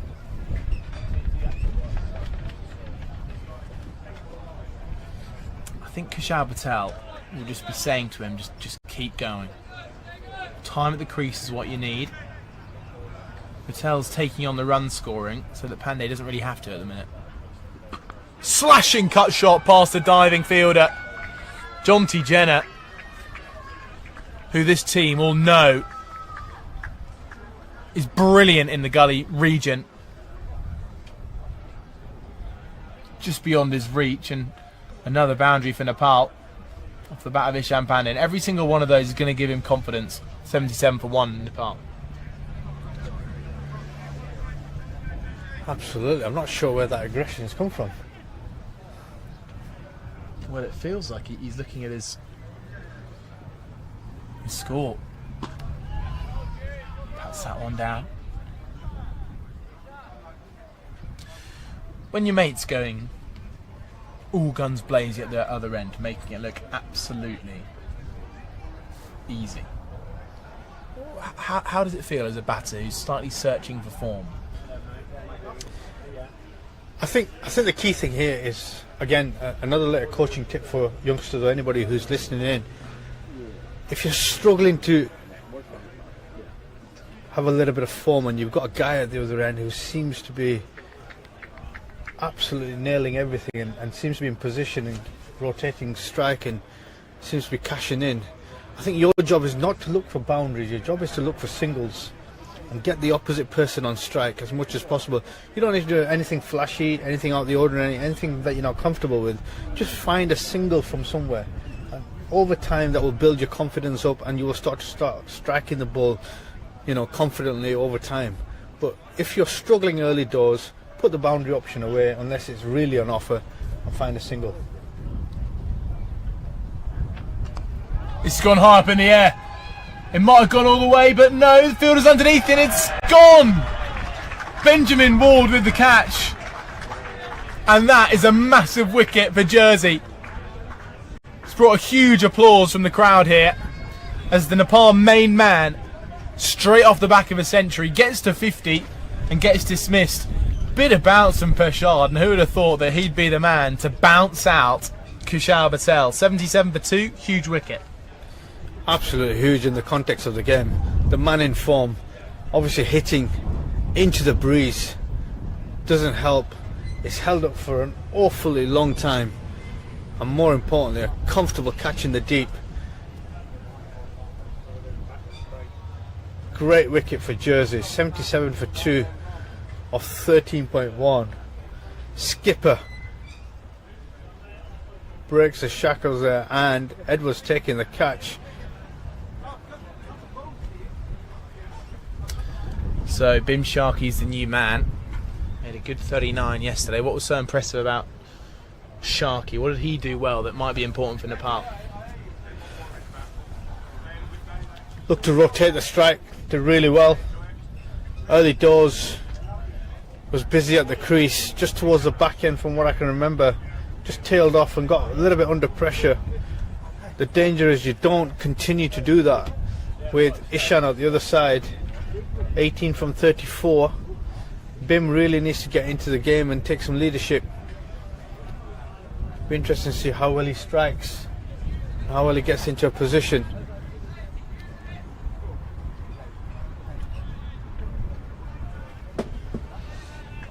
Right then, Charles Pershad with the wicket, and Benjamin Ward with the catch.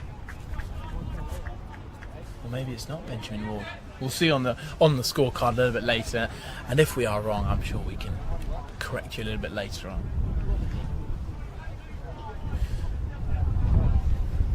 So Pershad making a few changes, and it's game on.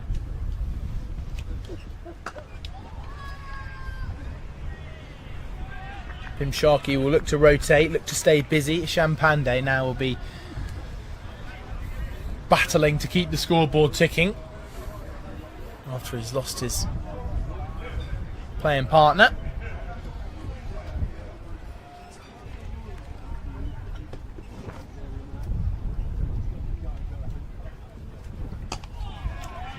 And Sharkey defensive. I think what could happen now for Nepal is Bim Sharkey, despite him being active, being positive at the crease, he did go through quite a long spell where he wasn't able to score.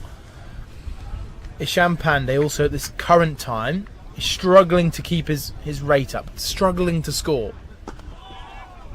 And what we now could see is two Nepalese batters come in and maybe start to delay this chase. Do you agree? Yeah, absolutely, absolutely. The danger is you've got two batters who are very similar. I mean, Sharkey straight away showed some intent to try and run a quick single. Single wasn't on, but the intent was there. Edged off the outside half with a cut shot running down to third man.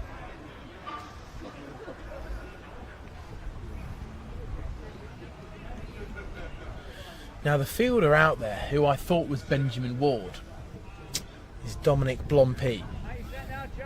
So, mistaken identity. It's their caps. They're both got such aged jersey caps here. They look so similar. Similar number 2.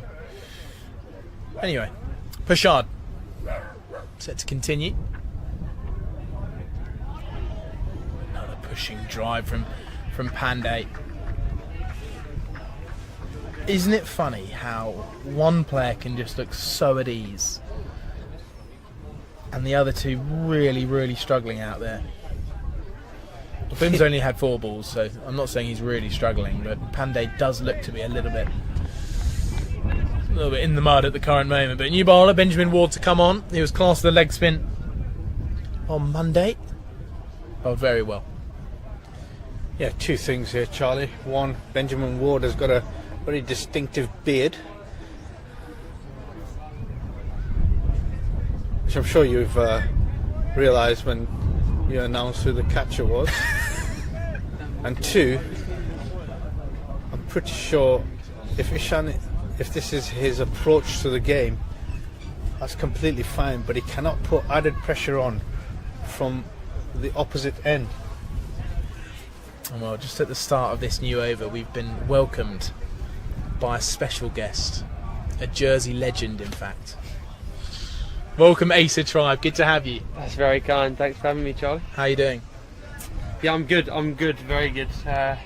Enjoyed the first half of my day with watching Jersey bat, and hopefully they can get over the line here. Bit gutted you're not playing?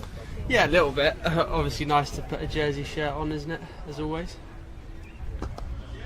Well, shut up towards long on. Bim Sharkey scampering away. Thought about it too, but just the single added. Talk to us about your relationship with Jersey and what it means to play for this team. Yeah, it's obviously my home country. It's where I'm from. Always loved playing for Jersey and did that up until when I started playing for Glamorgan, and I really enjoy putting that Jersey shirt on, as I mentioned before, and it's who I love playing for.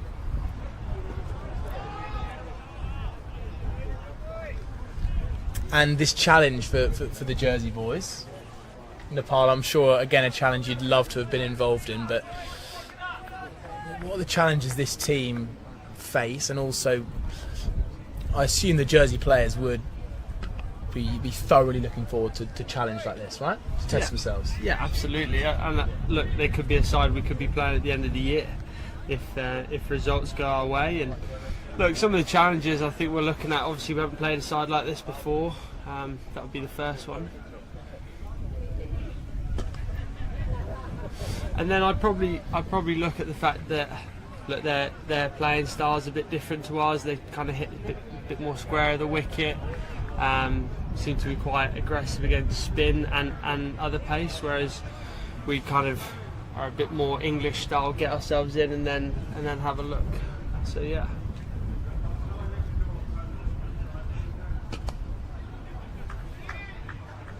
And your brother Zach in this side, he's been in some pretty good form of late for Jersey. Got a good 50 today.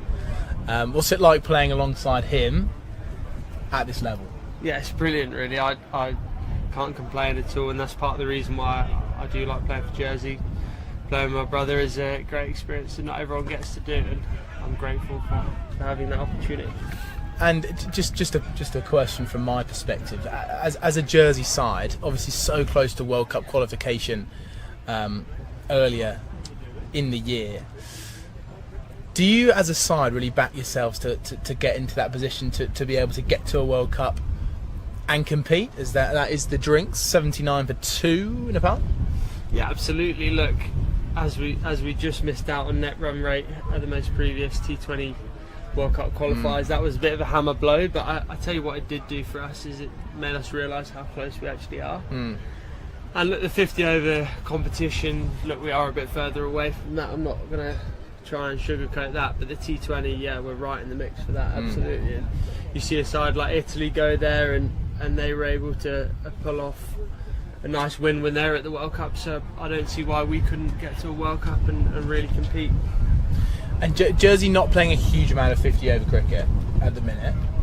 Why do you think that is? And as a side, moments like this to play 50-over cricket against teams like Nepal are a great experience. Do you kind of hope as a side you could play more? Yeah, I think so. And look, I think the only way you're going to get better at that is by playing this 50-over cricket. So I think that's certainly something we'll strive to do more of. And as our cricket gets better and we try and get into World Cups, we'll get more funding, and that'll allow us to play bilateral series against these kind of guys and really push our game forward. And look, I hope in future, if we do get ODI status and things like that, we can have lads who are officially centrally contracted, right, to the board, and that would be a really big step forward for Jersey. Let's move on. It's perfectly timed drinks break, actually. Let's move on to your England hopes. What would it mean to a little bit further down the line? You feel like you've got a lot more work to do, got a bit more work to do. Do you feel close? And what would it mean to get an England call up eventually? Yeah, look, I'm always trying to improve my game. I think that's something I'll always want to do. I never like stagnating. That's not really the personality I am. So, yeah, whatever walk of life, I try to grow. And look, there's aspects of my game that I've really pinpointed and wanted to get better at. And yeah, look, I've obviously got aspirations to play for England, and I'll play for Jersey up until that point, really. And look, the current ECB setup has allowed people like myself and other younger lads to really get pigeonholed into playing international cricket, which I think is a great thing, but also can be a little bit of a burden. So yeah, I've got high aspirations to play for England, and look, whether that's sooner or later, who knows. And before we move on to your England Lions stuff, how, in terms of you ended up getting your opportunity at Glamorgan, playing university cricket, do you think that's a way in that almost doesn't happen as often? Do you feel like that should be a more common route in? Yeah, look, I think the Cardiff UCC setup has actually produced quite a lot of Glamorgan cricketers. Of the current staff, I look at myself, Will Smale, you've got Dan Douthwaite, you've got Andy Gorvin, so there's a few in there, and Tom Bevan, who's just been released, unfortunately. But yeah, it was creating quite a nice little pathway for people like myself to come through and sort of see that as an avenue to playing in professional cricket, and then once you're in professional cricket, it's about keeping yourself there, really. Well, as Charles Bouchard gets things underway after the first drinks break, England Lions then. Talk about your experiences under the leadership of Freddie Flintoff, about the characters in that side. Playing for England Lions will come with its challenges. Yeah, absolutely. Get a quick single here. Good running. Yeah, I think, look, I've had a couple of experiences there now, and my first initial one was one where I was able to gel with the group first, with a couple of Loughborough tours, or kind of trips to Loughborough, before we actually went to Australia for a Red Bull kind of camp. Yeah. Before getting stuck in some matches out there, and obviously we were alongside the main side, kind of shadowing the test squad. So that was a great experience in itself.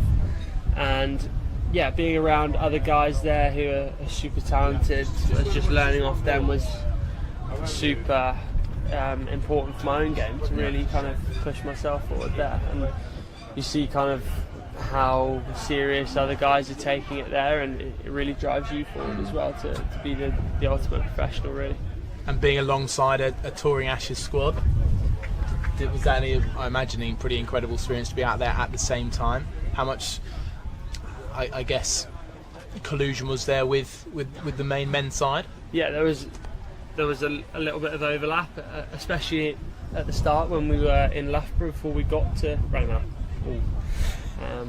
before we actually got to Australia. And then I think the first scheduled training session was supposed to be the whole group, Lions and test squad. It didn't end up being the case because apparently the wickets were wet, so nice. Didn't happen in that way, but I suppose that's probably a good thing, not having to face Jofra on a wet one.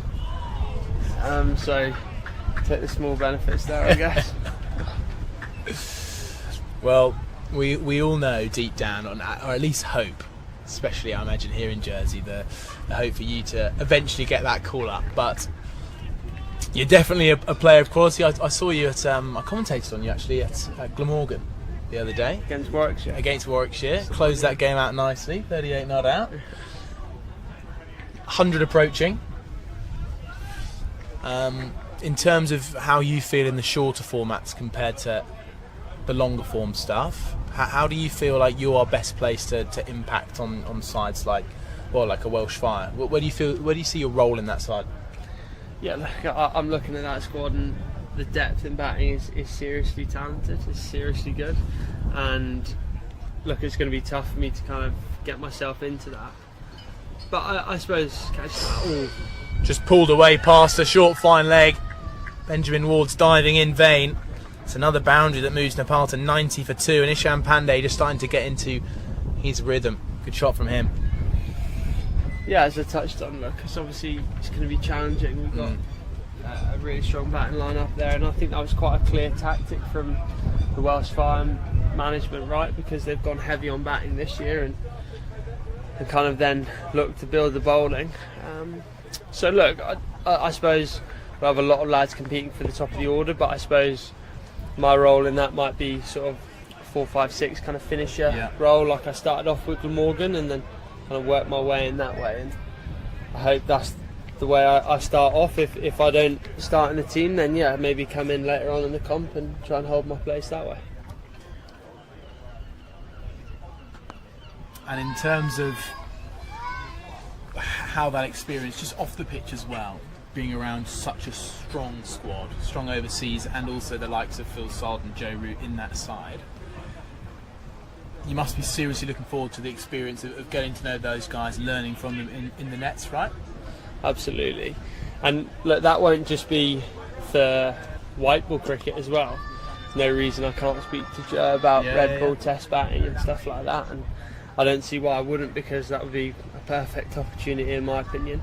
And yeah, learning off guys like Phil Salt, current England players, like super destructive. So yeah, well, why wouldn't I want to have these chats? I suppose the only thing I've got to manage is that I'm speaking to them about something other than cricket, so they don't get too bored. But yeah, absolutely. It is tricky, isn't it? I imagine to when you speak to a legend who, look, let's be honest, that you've looked up to, in the likes of Joe Root, when you come to have a normal conversation with these guys, I imagine it's pretty daunting. It can seem interesting, because I'm thinking a couple of years ago I'm watching these guys on telly like superstars, and then I'm playing with them a couple of years later. So yeah, I completely get that feeling myself. How was that? Big appeal for LBW, a couple of noises. Let's go back to this game then, ASAP. 280. How do you feel about that? Look at the target, the maths. 190 off 199 balls. Big wicket of Kushal Patel down. How do you think Jersey will be feeling out there? Yeah, look, that's a massive wicket. Patel, he's obviously super important for their batting line up here. So glad we've got him out. I think we kind of thought maybe it was a fractionally under par. We saw 300 as maybe par. Yeah. Especially the position we were in, 150, 160 for one, right? So yeah, look, haven't quite got as many as we wanted, but I think with the versatility of this squad, we've got plenty of bowling options, and Chuggy can just mix between those. Don't see any reason why we can't defend this. Well, as Bashard starts on you over, let's talk about him. Plenty of experience in the Jersey side. Just after this ball, as it's played down towards third for an easy single for Sharky. What kind of challenges as a batter facing Bashard? What challenges does he bring? Look, he's obviously quite skillful. He's not got pace, but he's got skill. Yeah. And just subtle variations with Chuggy, whether he's trying to bring his wrist across the ball just to try and get a little bit of hold out of the wicket, or he's trying to swing it in, or yeah, look, he's obviously, how many games he played? He's played heaps, and there we go, just pushing it across him there. But look, I think that he's vital for how we approach this game. Obviously leading from the front as captain and got the ball in hand, and he's not afraid to bowl the tough overs as well. He's obviously bowling through the middle now, but he'll certainly be saving himself a few for the back end if it does get tight. And just to finish off, Ace, we don't want to keep you too long. We know you're enjoying your day here. But in terms of Jersey's other bowling options, they're going to need to make some breakthroughs pretty soon, it feels. So there's plenty of runs still to work with. In terms of your strike bowlers, you feel on this surface today are going to really make an impact, maybe even take a wicket? Who do you see making that charge? Yeah, look, I think Julius could be one of those. Bit of extra pace, and mentioned as that ball got a little bit older, maybe a little bit more cross-seam variation, it started to be a little bit more two-paced at the wicket, and I could see catches in front of the wicket being quite important there. Just a false shot could let us in, so someone like Julius with the odd off-pace delivery as well could be tricky.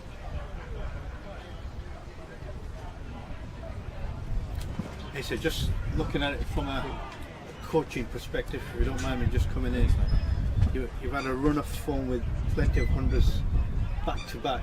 I remember you playing at Kenya with your brother, scoring mammoth amount of runs in Kenya.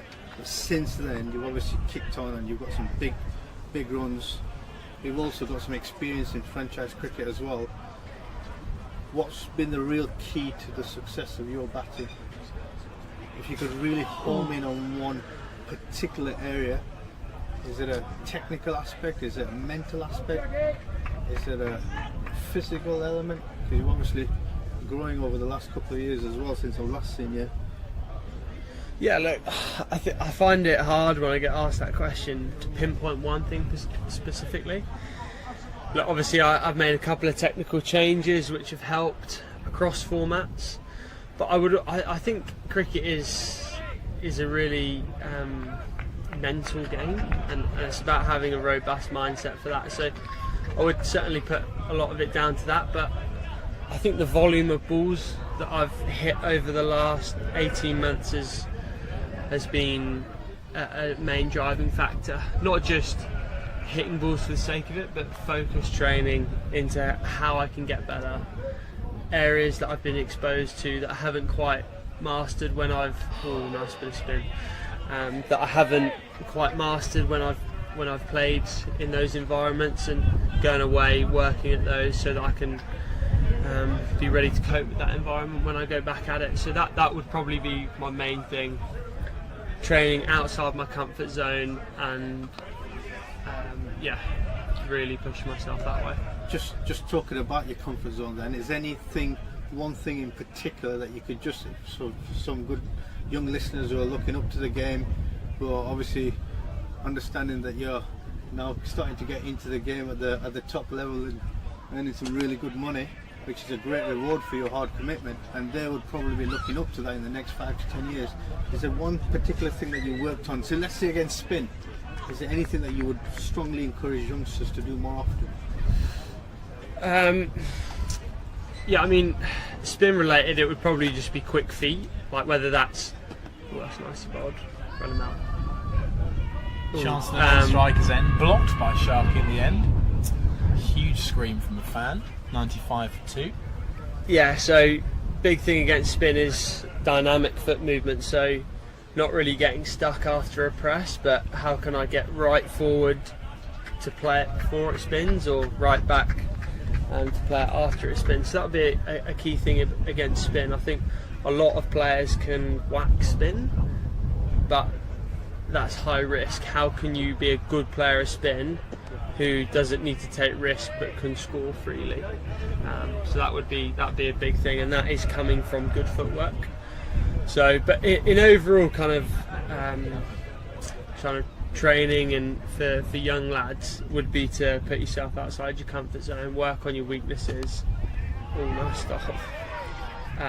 Work on your weaknesses, and don't be afraid to get in there and fail, because if you're walking away because you might fail at something, I think that's a poor mentality about how to go at something. You can't just push away areas of your game that that aren't very good, and hope you don't get exposed to them, because as you move up the levels, people will find out what areas you struggle with, and you will be exposed. So I'd say as soon as you find something that you struggle with, get in there and work on it straight away.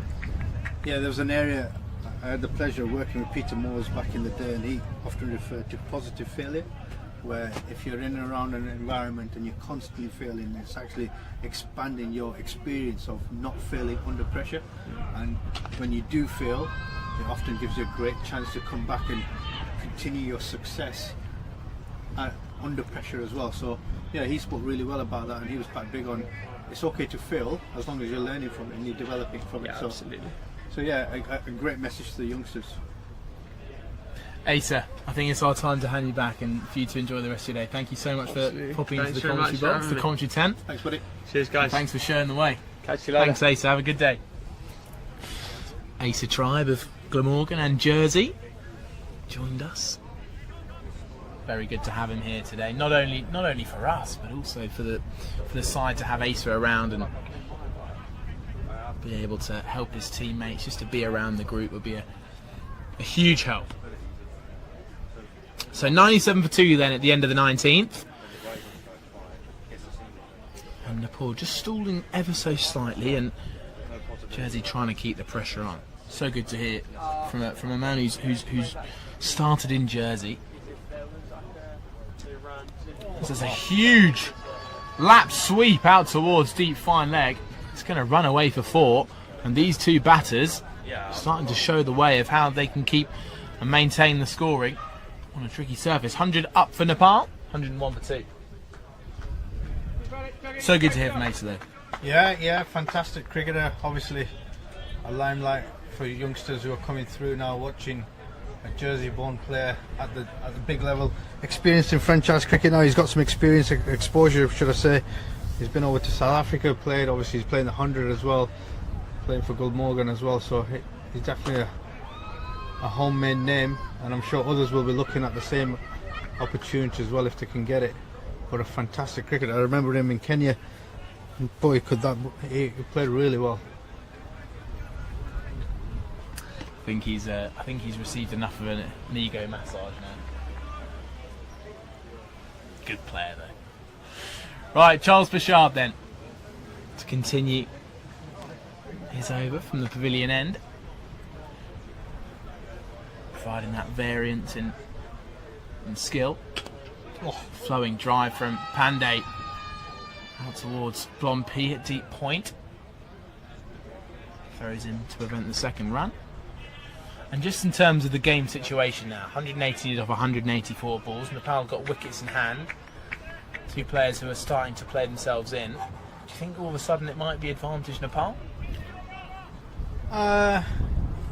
It would look like that, but I still think Jersey have got a breakthrough coming somewhere.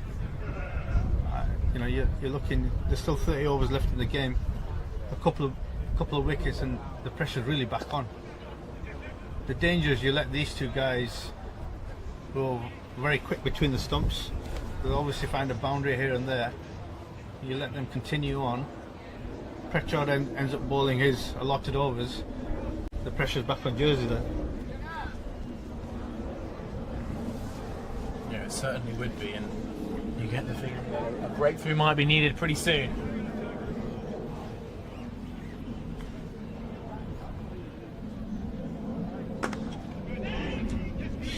Backlift and good strike up towards mid-off. Greenwood with the fielding. Still Nepal, these two. Isham Pandey feels like he's had a bit of a battling knock today, doesn't it? Stuck around for his team, 56 balls for his 33.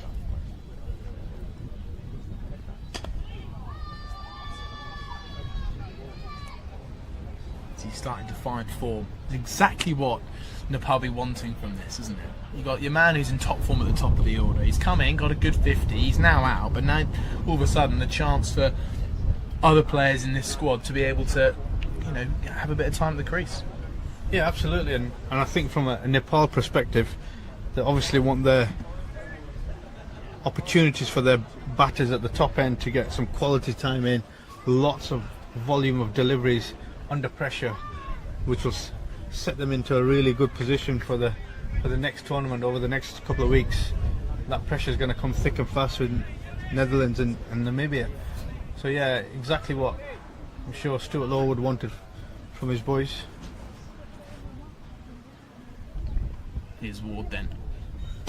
Down the track, Pandey meets it on the full. Just take a single.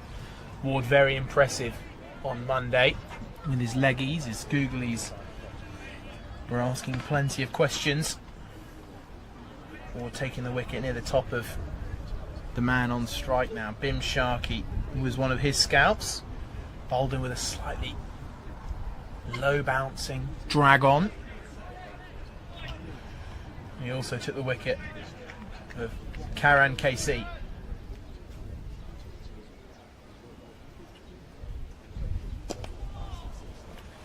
Reaches for a drive out towards long off.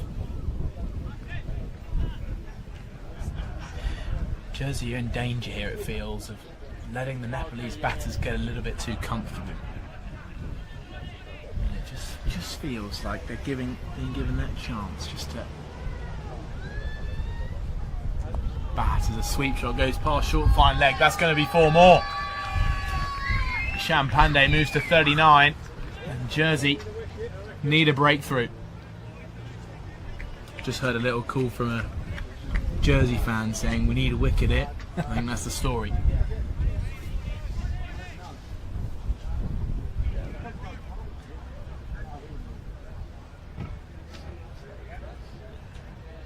Ward looking to strike. A little bit of confusion, but we're back underway. Wide full toss, crunched out towards deep extra. Close at the non-striker's end, but Bim Sharkey, in his busy style, gets back to the non-strikers with ease. Yeah, seems to be accelerating a little bit more, does Ishan. Maybe he's got the nod from sidelines. Yeah.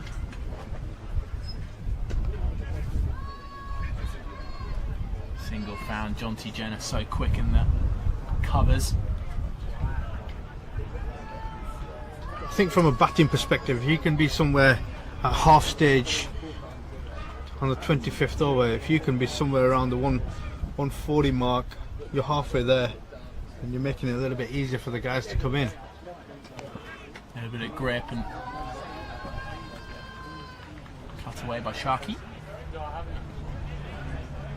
And then, just to clarify, I was not too far away from this point where Jersey lost their first of Carlyon.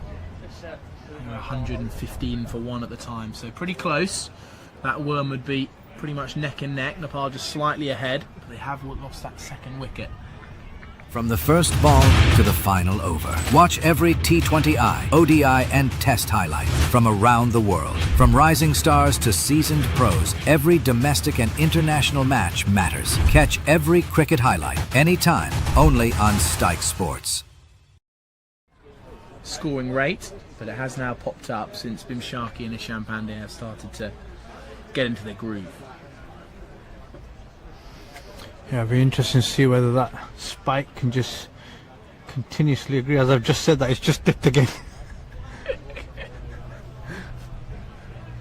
Now, Manny bowled well on Monday. It's Nick Greenwood. Took a couple of those middle order wickets, including the big scalp of Kushal Bertel on 105. And not long later, got rid of Arif Sheikh as well.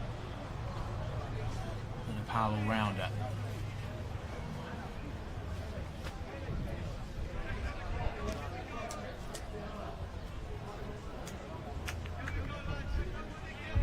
So plenty of encouragement from Jersey. They know they're still in this game. Can Greenwood take a wicket? A little puff of dust. Potentially showing it's just a little bit dry out there. We've got a lot of hot weather, but also a little bit of rain on Monday.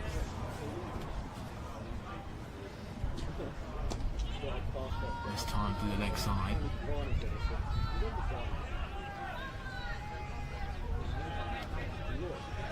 And as Nepal approach the halfway mark, just keep wickets in hand for the moment. We could be on for a tight finish here. All the watchers, wherever you're watching from, whether you're watching from Nepal or from European shores, we've got a game on our hands.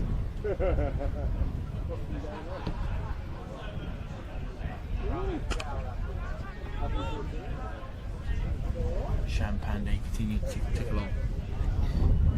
Charlie, today we've also got another game on our hands. Predictions?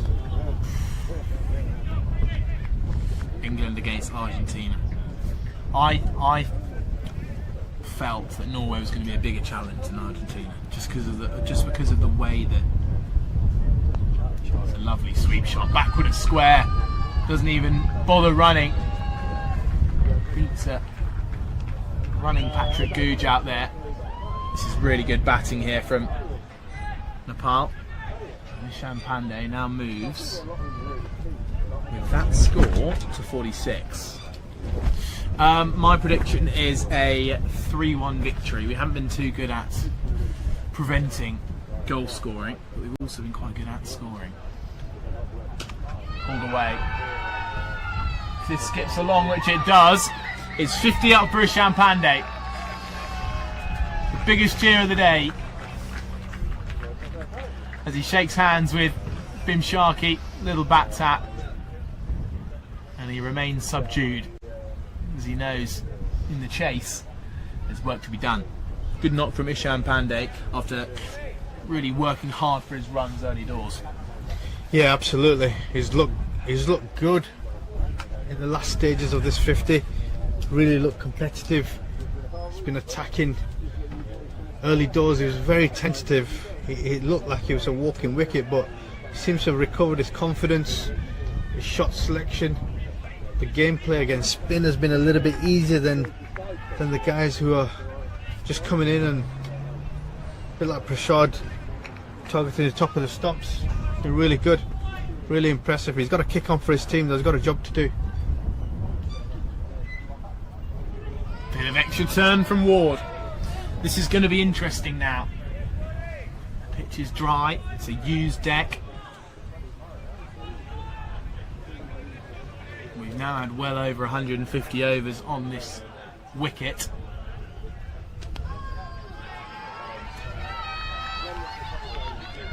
And there's another little thing which I've enjoyed about both sides here. They've always kept that deep sweeper quite square of the wicket, because of all the runs that have come off a slicing cut shot, sometimes really well timed with speed, but the spin is always taking it more backward of square. Benjamin Ward.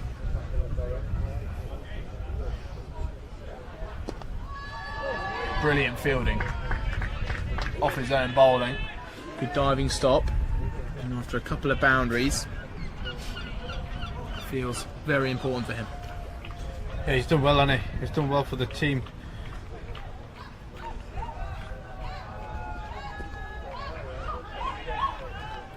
Chance from Dunford, fielding after removing the glove.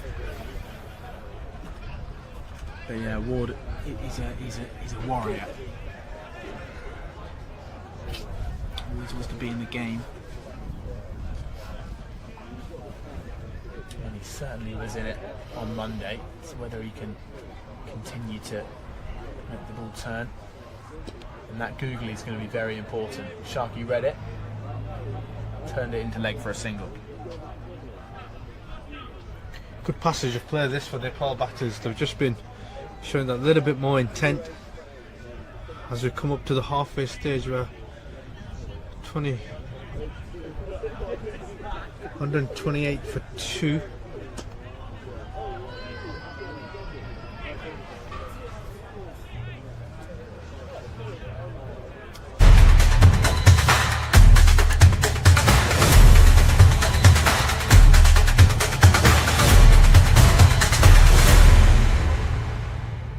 Beginning show the Nepalese batters it's not going to be straightforward from here. Although they're on a good spell, on a good run of form, these two batting well in tandem, with a good balance of run scoring and solid defence, and correct decision making. But now a few fielding tinkers are going to be made. Birrell goes out to deep square. Blompi moves round to deep mid wicket. Long on is out, and as is deep cover, quite square out there. Greenwood's in, and skewed drive goes out to back with a square leg.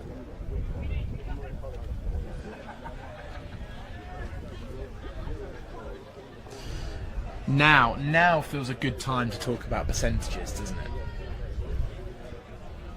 In terms of chance for each side to go on and win. And I'll give you a little bit of time to think about it, Kaz. I'm going to throw it back to you.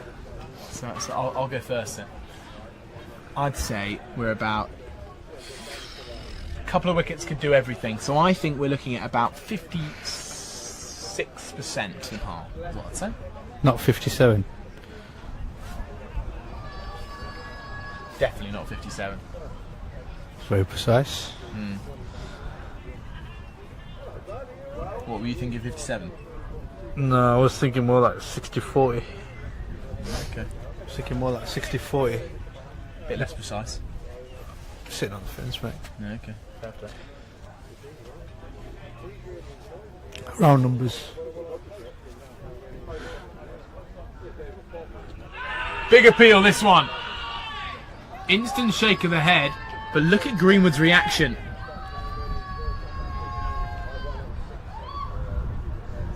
He's almost just heard the reason from the umpire why that wasn't given, and now he's heard the reason. He's even more shocked. What do you reckon? Just first time round by the eye. Tight, very tight.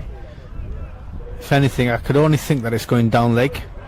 It's the only thing I could think of. It's quite a full delivery, and he does tend to plant his foot across the line. So if anything, I can only think line more than anything else. It'd be great to see a replay front on. So from the umpire's perspective, I think we're going to get. Well, we might get a side-on one at some point. And I think why Greenwood was so shocked. shot. Good shot through the covers. This is going to run away for 4. Blompi knows it's 4. Jenner knows it's 4. They've given up the chase. Each over seems to bring about a boundary ball. And the Nepal batters are being pretty efficient at taking it on.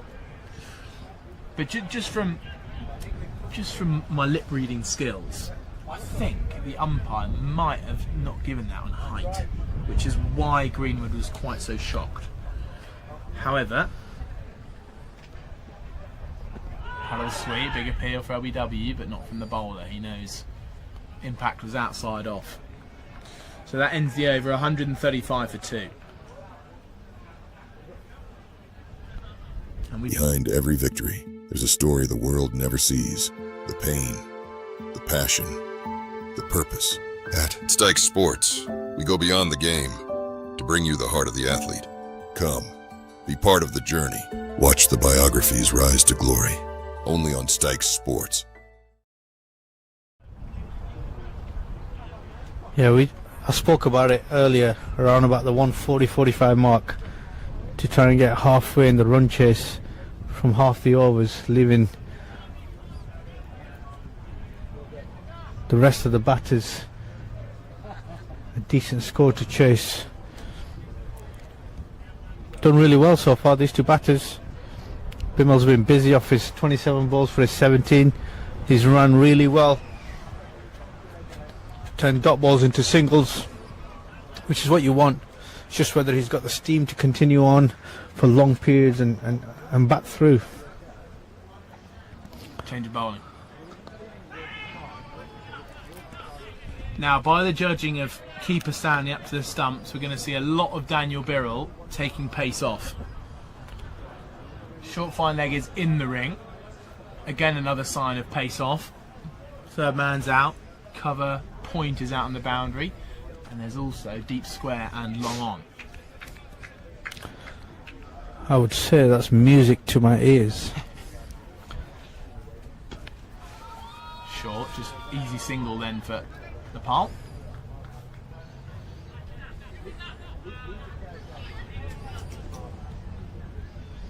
Daniel Birrell, who we couldn't quite believe went so early to the slower ball early on the first day here in Jersey. But now, Jersey in desperate need of a breakthrough, just to be able to stay with a bit of a stronghold in this game. Here's Birrell. On the wicket for the left-handed Pandey, who will enjoy that he now sees the opening bowler return. He's doing the right thing, he sits on 56.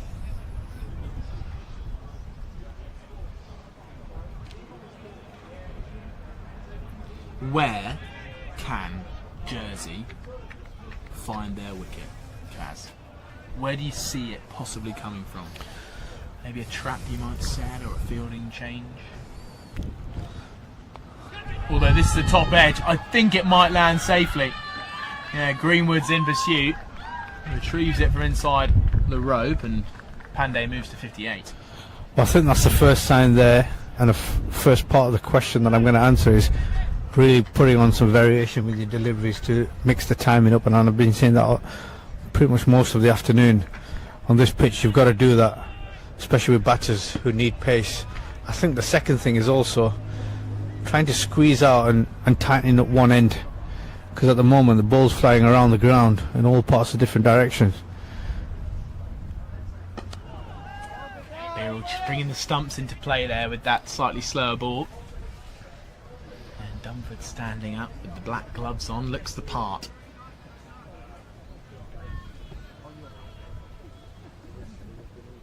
Crowd has gradually filled up, a couple of deck chairs put out on the mid-wicket boundary.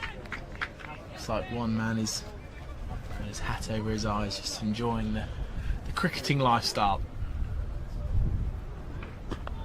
Big shot though from Pandey. Gets no run for it. One ball away from the halfway mark. No, we're there. 138 for 2. 145 to win from 150. Nepal are in a convincing position. They're in a strong position, yeah, absolutely. Just need to continue on grinding the results out from a batting perspective, as we see the worm again there, really showing a distinctive sign that just ahead.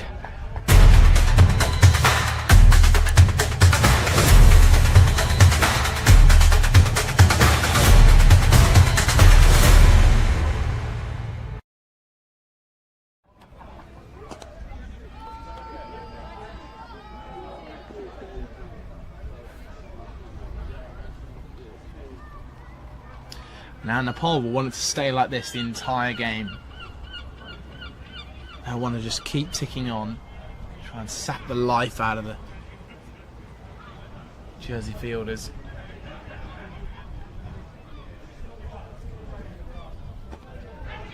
Bat pad popped up. Chance for the non-strikers. Dunford has been so good at taking off that right glove, scampering over to the ball, picking up and throwing on the turn, and being pretty accurate with it.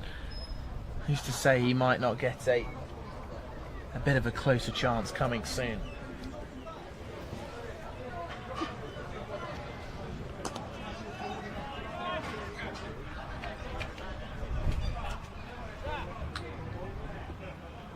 $140 for 2 Nepal.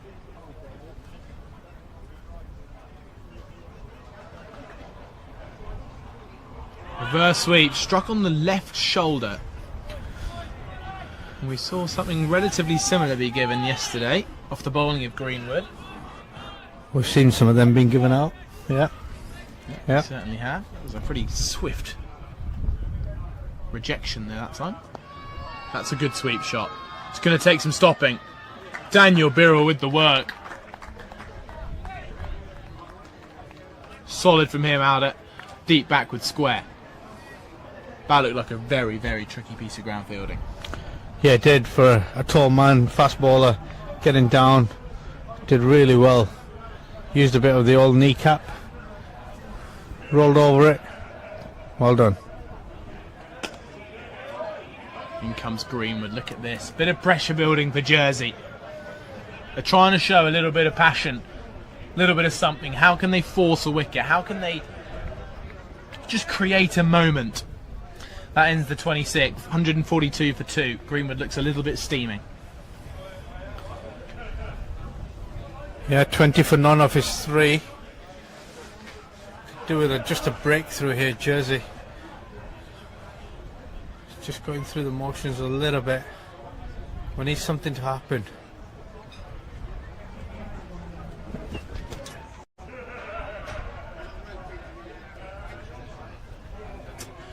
So Birrell to continue.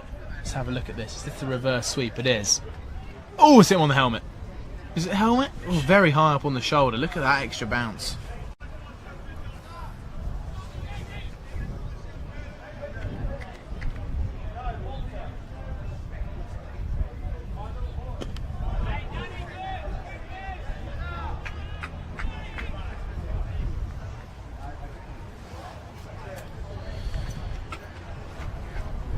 Nepal, while it might seem comfortable at the minute, all it takes is a moment.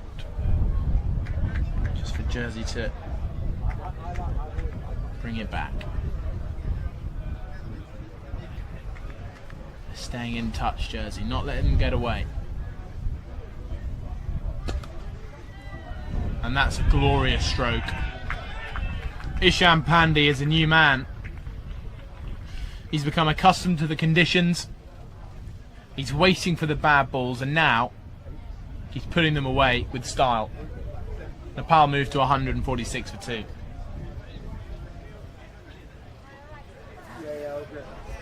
Brilliant shot from Ishan Pandey. He moves to 67. It's been a very impressive return from him.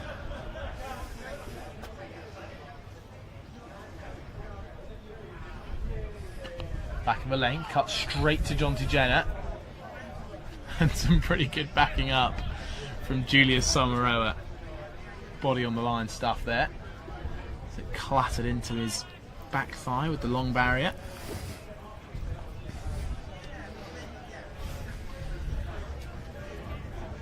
Clouds still remain high.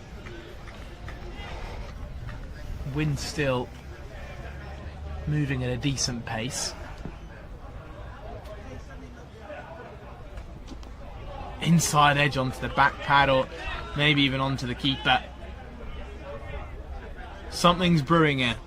Something is going to happen here, Kaz. And I think maybe it's either going to be a big shot or Jersey wicket. Yeah, I feel a Jersey wicket coming on here. I really do.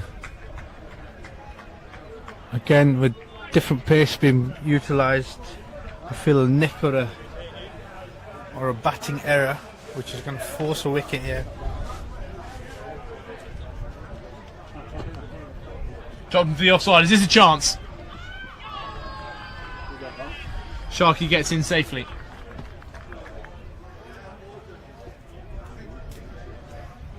There's one ball left for Birrell. And just as this partnership grows,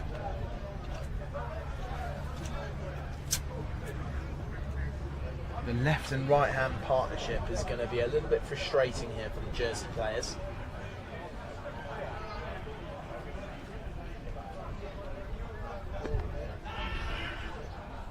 Brilliant work from Dunford. Pandey knew straight away that Dunford was going to be all over it. So that ends another over. 146 for 2, 137 needed of 139. They've just got to keep doing exactly what they're doing and they'll get over the line. Yeah, not to mention they've also got some quality batters still to come in. Dipendra Singh Arey, they've also got Rohit Pudal, the captain. They've also got Arif Sheikh and the big hitter himself, Gulshan Jal, a little bit later on. So they have got some batters still to come in. Yeah, there's a solid 31 not out as well from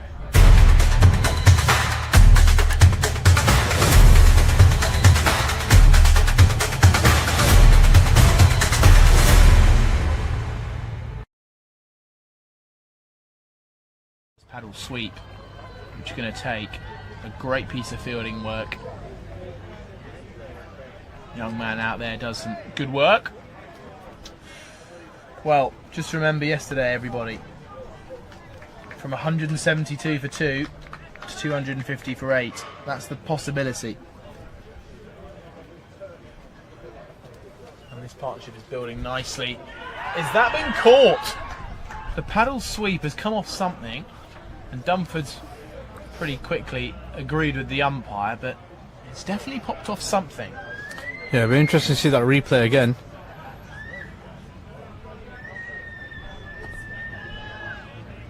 Trying to go back to back with the paddle sweeps. Nepal very much in control.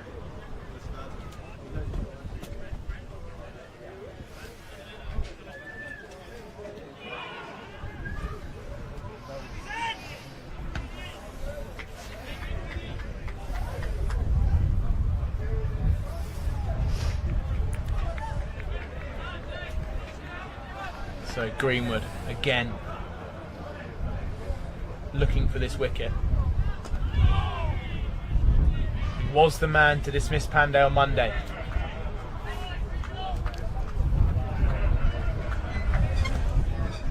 Can he do it again?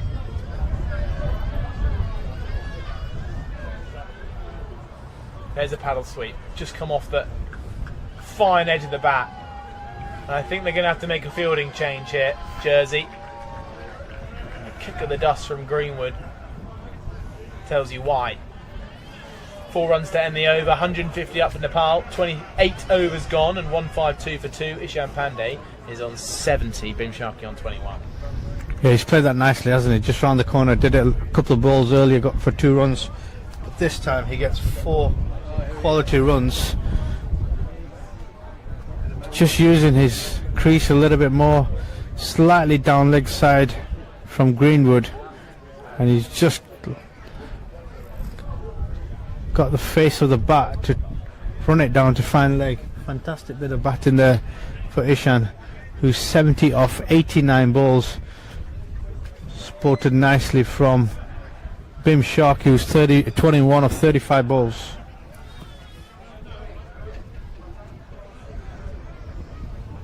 Time for a change, and we're going to get the new man, Dominic Blompi.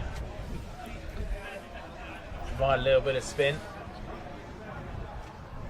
I watched him bowl at Lords. He bowled very well, took a couple of wickets in a T20 doubleheader against the MCC. Performing well on the big stage, the home of cricket.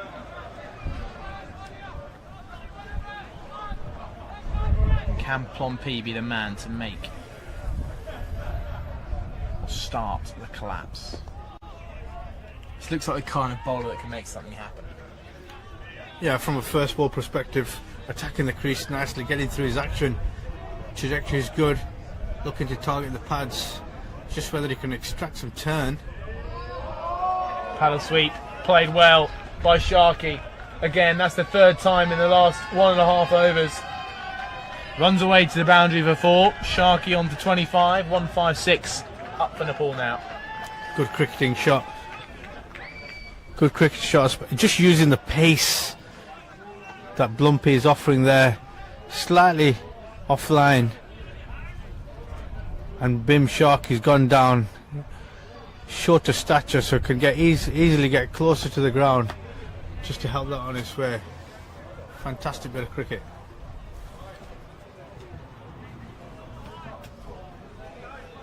So we're going to make a little change here, Jersey. Looks like fine leg and deep square comes slightly finer. It's going to be a wide for Dominic Blompi.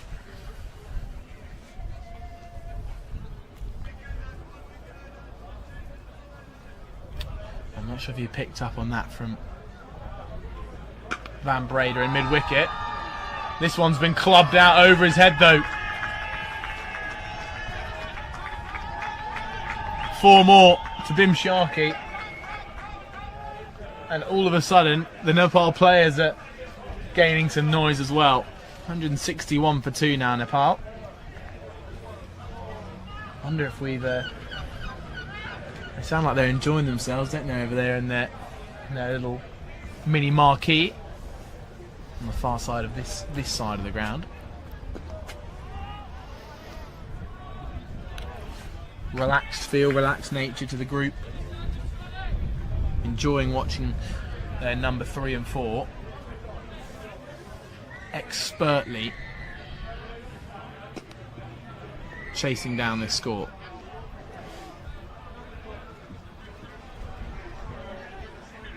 I imagine Stuart Law feels pretty comfortable. How are you watching as a head coach? Yeah, absolutely. I'd be quite content at the moment. I'd be quite happy with what I'm seeing.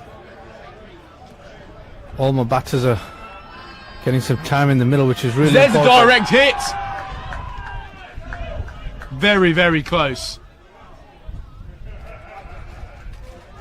Now this is going to be some replay.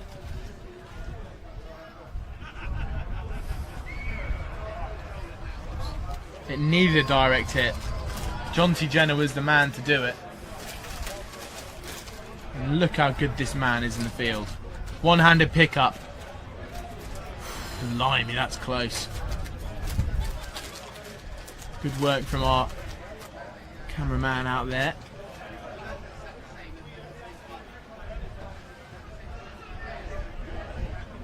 So that ends the over. 162 for 2 Nepal.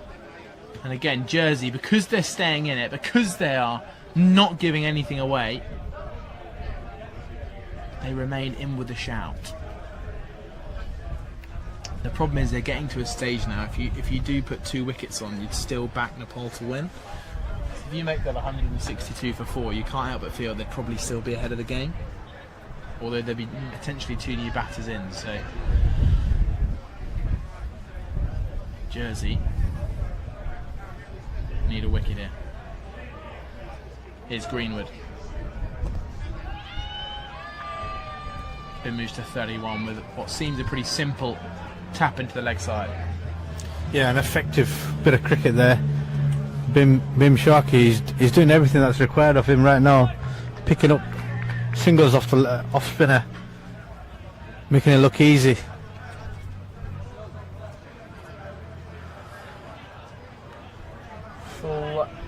Fully deep leg side field until the change has just occurred. Zach Tribe moves in. He'll be at mid-on. And now long off goes out. So the field is on the boundary. Long off, deep cover. Deep square, deep mid-wicket. Everyone else in the ring. Pompey continuing his stretches.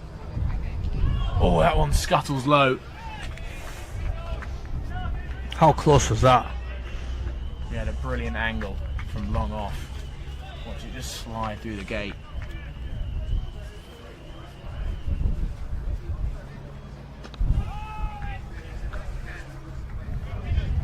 Jersey doing all the right things, it feels. Any possible place they could be improving? No, I think they're doing all the right things for a long period of time. They're obviously Firm sweep in the gap. 4 more. it's them sort of deliveries you want to try and cut out. You've obviously got an offside field for a left-hander. You've got to try and bowl to this offside field as much as possible. He's punched a really small gap on the leg side there, past the corner fielder, and he's hit it with some real intensity. So just maybe the wrong line or the wrong length, especially with this field.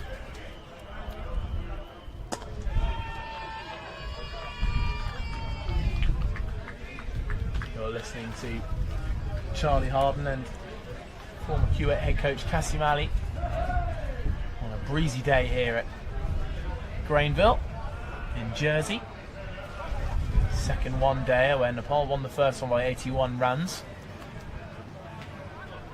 It's a bit of spin, brings about leg byes. If this goes for 4, which it doesn't, good stop from Charles Bouchard. A few heads would have started to have dropped, but Jersey continuing to stay positive. That ends the over. It's 1-6. Oh no, 170 for 2. And with 21 overs to go, Nepal are well in control of this game. But they just need wickets here, Jersey. Behind every victory, there's a story the world never sees. The pain, the passion, the purpose. At Stike Sports, we go beyond the game to bring you the heart of the athlete. Come, be part of the journey. Watch the biographies rise to glory. Only on Stike Sports. So that's what the worm would be showing. I just think if there's one difference between the two sides that I see, it would be how they've played spin. Yeah, and often one of the biggest challenges in associate cricket is having a game plan against spin. Having worked with many different associates now, is a lot of players don't actually have an understanding of how to play spin, and the ones who do are the ones who excel. You heard Asa just talk about your footwork against spin, which is really important, your shot selection, your decision making, but also having some creativity in there. And if you look at the contrast difference between the Nepalese batters who've played some innovation, who've played some sweeps, they've got out around the corner, they've got some boundary options available to them, who've played the paddles, conventional sweeps, in contrast difference to the Jersey guys who, like you said, a very English style of cricket, try and play inside the V as often as possible. That's what it looked like. There were not many, and if there were, they both went to the boundaries, so there were very limited sort of boundary options there. So yeah, you're right, playing against spin at associate level is very key. We see a lot of fast bowlers come down, we see a lot of pace come down, but it's how you can play the slower deliveries, how you can play especially the left arm spinners. They seem to be the ones that seem to be struggling with everyone. You're absolutely right, they've been so effective with that paddle, as you saw in the last over, that sweep shot. Smashed away to the rope. 2-4 from Blompi. Finds an easy single for Pandey. At this point in the game where it might be quite positive for Jersey to put a catcher in somewhere, just put a position to make the batter think a little bit differently. Start bowling to a specific plan. And it just seems a little bit too easy for the Nepalese batters at the minute, just to keep the scoreboard ticking along, keep working the deep fielders. Almost should make it a little bit more challenging for Nepal to score their runs, make them hit over the top. Yeah, a little bit something like the Stokes leadership, if you like, trying to put some fielders in some unorthodox positions to try and get the batters to think about how they can manoeuvre the ball in different areas, which might bring a mistake on. But at this stage, I'm looking too comfortable against the spin. So it appears a little bit of chatter between umpires and batters, and the Nepal batters are quite keen for a drink, although the physio man's running out with his gear. So maybe that might just mean that we're going to have a little pause in play. From the first ball to the final over. Watch every T20I, ODI and Test highlight from around the world. From rising stars to seasoned pros, every domestic and international match matters. Catch every cricket highlight, anytime, only on Stike Sports. This point about how that wicket for Nepal caused that drop. If they can take another wicket now, that drop might just occur once more. And the more wickets they can take, the more momentum they'll be sapping out of this Nepal chase. There's the lineup then. Asif Sheikh the first to go, to a brilliant Yorker from Summer Rower's first delivery. Charles Bashard, first over of the 15th, got rid of a on fire Kushal Patel, 51 from 42 balls, and Isham Pandey and Bim Sharkey, well, they've put on a brilliant partnership. They came in at 77 for 2. That partnership is now worth 97. As we gaze upon the bowling card here, There's your 2 wicket takers, and Charles Bashard and Benjamin Ward. That's when they started to slightly get on top of this new batting pair. You can see their economies, 4.6 and 4. That's what happened as soon as they took the wicket of Kushal Patel. That was Charles Bashard bowling, sorry. At that point, that's when those two started to put on the pressure. And now the bowler's been really able to follow that up and continue the pressure building. But 174 for 2 here in Nepal. As they take a little drink and a well-earned bit of rest. Third umpire's come out to have a little chat with one of the umpires whilst the Jersey players converge, and a few have popped in for their own drinks, a few are drinking from the drinks carrier. And Jersey know deep down that a wicket needs taking. Benjamin Ward taking a few what looks like cashew nuts, I reckon. Give him a bit of an extra boost to go at it in the remainder of this innings. So I reckon what I'd say here is, how are Jersey going to take their next wicket? Well, Pashard and Benjamin Ward have been the pick of the bowlers, and if Jersey are to go on and win this game, they've got to take the wickets, which means they're going to be forced into that decision to put on their best bowlers now, even if they've got to use up all 10. Whether they want to save them till the end or not, the story is clear. They'll want to take a wicket as they have a little group discussion. Chuggy Pashard, as you can see, leading that chat. And the main message will be, we're still in this game, boys. 174 for 2. They're not away from us just yet. They still need more than 100. And 1 wicket will bring 2. There's been a couple of the boys in there who really stayed intent. They've really stayed on top. One in particular, the keeper, Jake Dunford. Chuggy will be wanting all those to follow in Dunford's footsteps and be able to stay intent. A little bit of a clap, a little bit of positivity, and they're back underway. So Ishan Pandey looking to get towards triple figures. Bim Sharkey's next milestone, 14 runs away from a half century. But both of them will have the main score in sight. Of that 2-8, 2 for 6, set by Jersey. And I'll just quickly take you through the scores. Carl Lyon at the top of the order made 56 from 80, but it was his opening partner who made 95, 5 run shorts, agonising, as he just missed out on his maiden international ton for Jersey. The next to go was Greenwood for 32 from 45. And it was an innings that showed everyone they could get in and they could build up a bit of a score, because Zach Tribe was the next in. He made 50. Jonty Jenner batted well alongside him for a short 27 off 15. Samaroa made a quick fire 7. And Brennan and Ward were not out for 7 and 0 respectively. So that shows that it is relatively easy once a wicket falls just to start up your innings again. So Scott Van Breda back on. Just his 3 overs so far, going at 5 runs per over.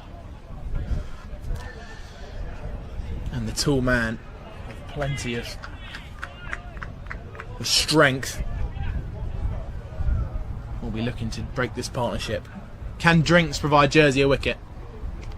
Just pops up off a length and you can hear just a little bit of extra noise, a little bit of extra chatter. Pashard will have drilled that into his teammates. Just reminded them of the magnitude of this occasion for Jersey. Can they compete alongside a top quality international team?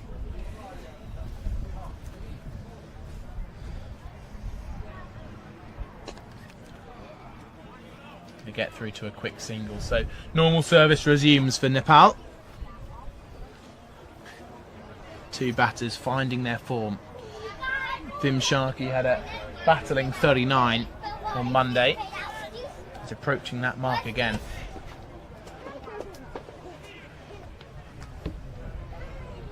There's Jake Dunford just in your shot behind the stumps, who's been running all over the place. hasn't let a ball inside the circle leave his mitts.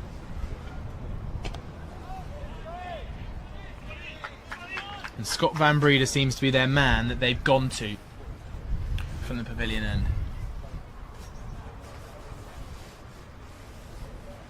He's their man to take a wicket.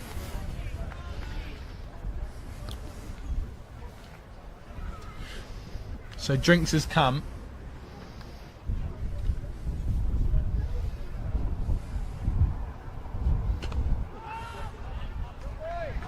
And Nepal know the road is simple. They don't need to search for boundaries. They're ahead of the rate. They can just keep ticking along.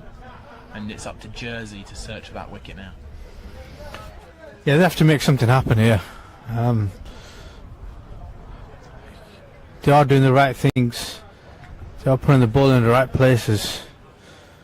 Force a human error from somewhere. But the Nepalese batters seem to be doing also the right things as well by just ticking the scoreboard over, finding the little gaps inside the ring and punishing the bad balls to the boundary. What they're doing well is that they're almost trying to make it boring here for Jersey, aren't they? They're trying to just bat long.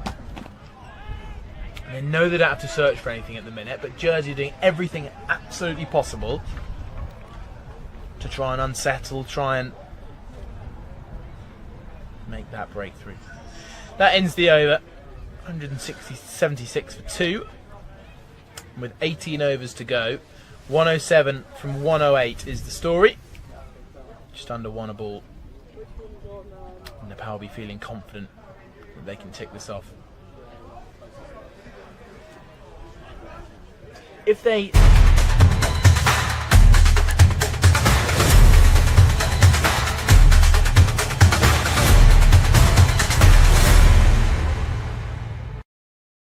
What kind of impact would that have on Nepal's next few games? Honestly, right now, I don't think it'll be deeper than what most teams would have felt if they were losing the game. Why I say that? Because they've had a really good run out in the field in the first inning, so they've had 50 overs there. They've obviously bowled quality cricket on the first game and also batted well. Yes, there'll be a few learnings from today, but they've still had other people chip in other than Kushal, so it's still a good sign. They're not a one-man team, so different people putting their hands up, which is great. Yes, they'll be disappointed with the overall result, but I guess in the grand scheme of things, the competition is probably more important than the overall result. I just want to just build on that. There was a brilliant diving stop just a moment ago, I think, from Zach Tribe. And the noise that then brought from the Jersey fielders. As down the track comes Pandey. Thumped it over extra cover for a couple of bounce 4. And he moves to 83 now. This is a good knock from the man from Nepal. Yes, that diving stop from Zach Tribe brought about a bit of a roar from the Jersey fielders. And I was watching Kushal give a bit of a passionate speech at drinks. Almost just bigging this up to be this is their moment now almost to really bounce back against a top quality nation and following the footsteps of their keeper Jake Dunford, who's been running all over the place, and maintain that positivity for Jersey. Yeah, and you need a couple of what we call cheerleaders in the team. You need guys who are going to be constantly high energy, lots of noise in and around the circle. You need guys who've got a good vibe in the team and take people through. But a stop in the field or a diving catch or a single stop can make all the difference just by keeping people on strike, building some dot ball pressure. That's exactly what you want. You just don't want to give cheap boundaries away, which I think Jersey have done before the drinks break. What can Blompe do? it back to the bowler. Almost jumped and hit the roof again there. One of those bump ball moments once more.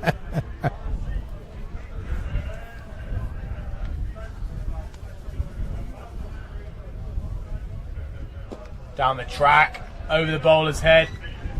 Long on's trying to get round. But Dan Birrell can't quite make it. Ishan Pandey is trying to get this done in quick time now. He moves to 87.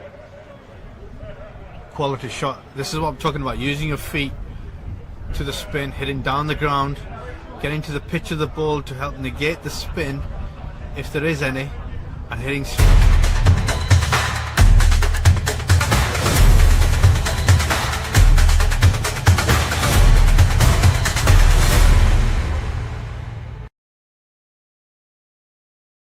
Another 97 off 102 balls. So Scott Van Breda continuing from his first over post drinks.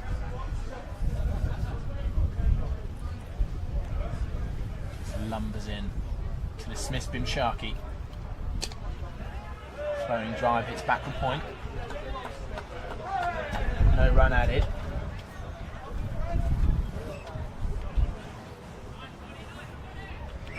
.153 for one, Jersey were at this moment in time.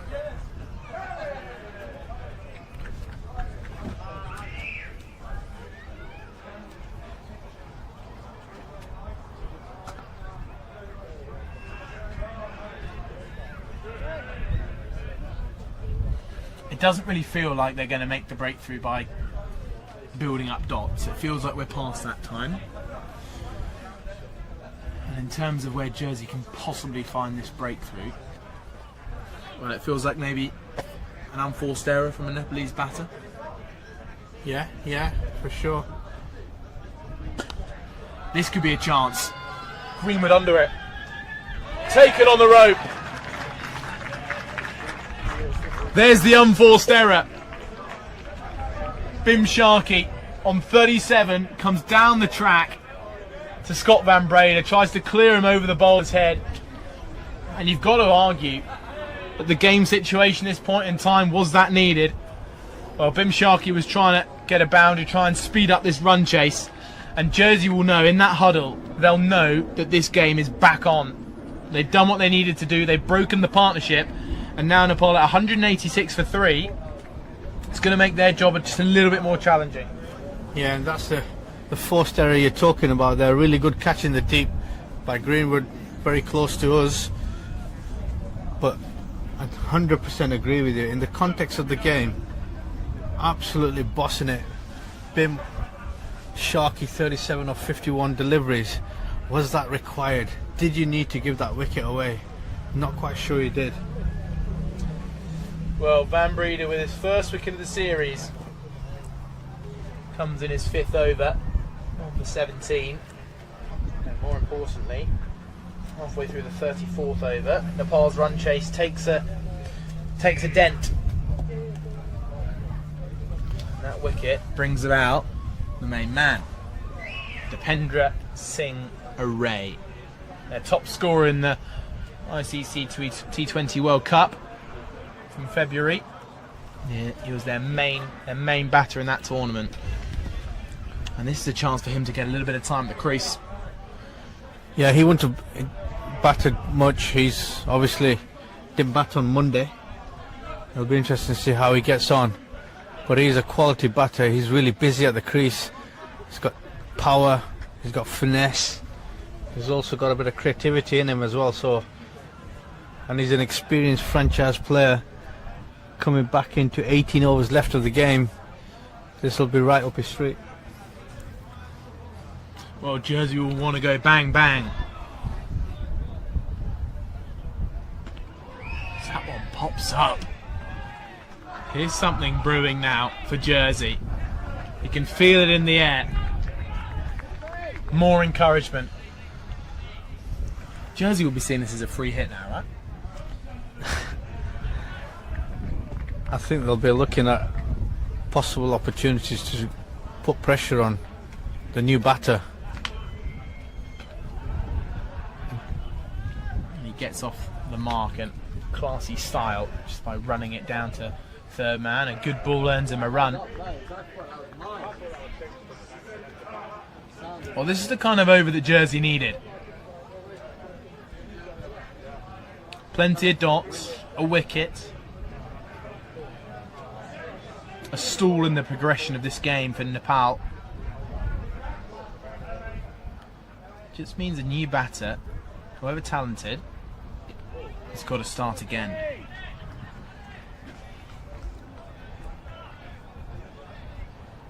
Yeah, it's not easy.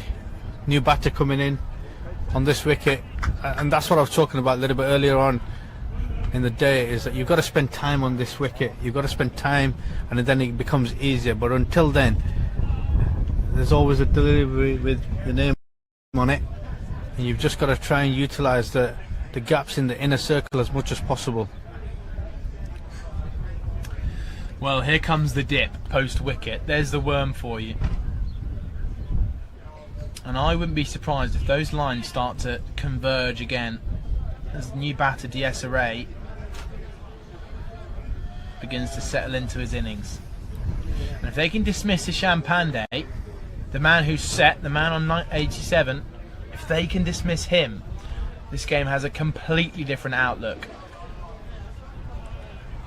96 from 96. Jersey definitely need a couple more wickets. In pretty quick time. And here's the man to do it, Charles Bouchard. Yeah, good change up for me. Captain coming in, lots of experience, lots of change ups and variations.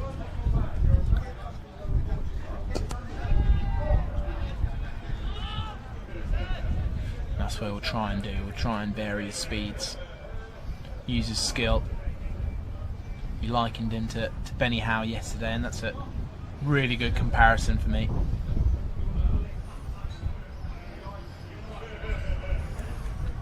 And that's a fine edge. Greenwood running with pace round to come and collect it. Heavy boots slapping on the surface. 189 for 3 now, Nepal.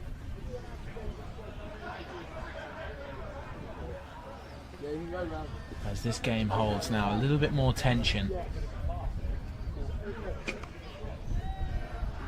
And Nepal just ticking off the singles at the minute.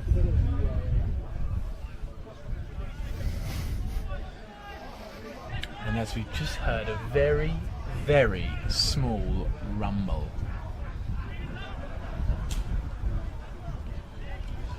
And that was the sign last time for a bit of impending rain. However, the forecast looks better than Monday, so we can hold out hope, because this game is set on for an exciting finish.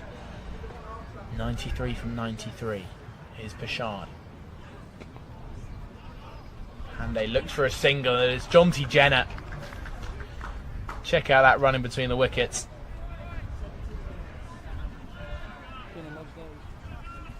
They couldn't go anywhere because they knew the man they were hitting.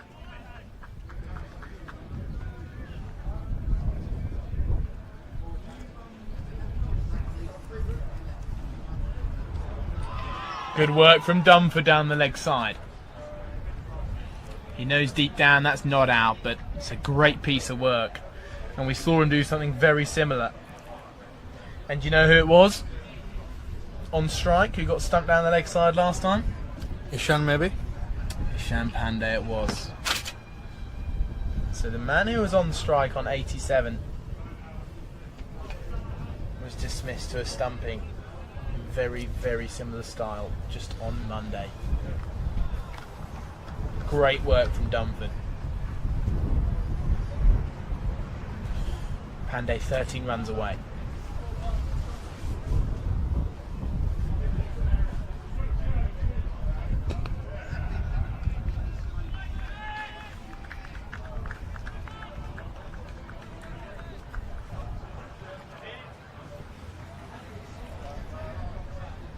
They're trying to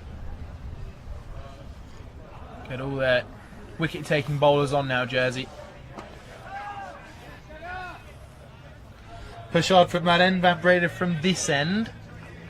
Who's maybe the next option for Jersey to go to take a wicket? Julius. I'd love to see maybe Julius coming back on.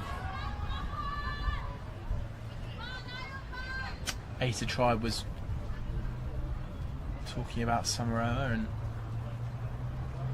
good fashion, the extra bounce, the extra pace.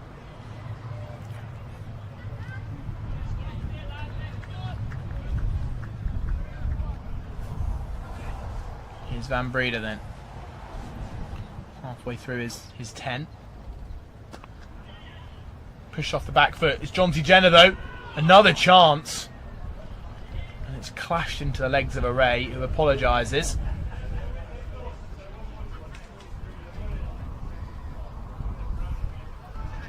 Great pickup.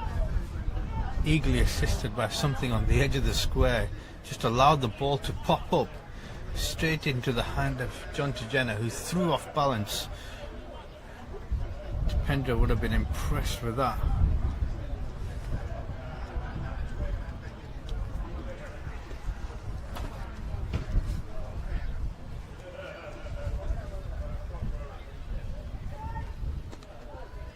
Turned towards short fine. Potential for a 2.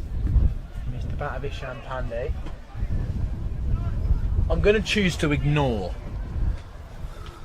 the very light drizzle on the top of the marquee. Very, very light, everybody. Don't get worried. It's okay. Heavy breeze across the ground, maintained. I think we're alright. I think we're alright.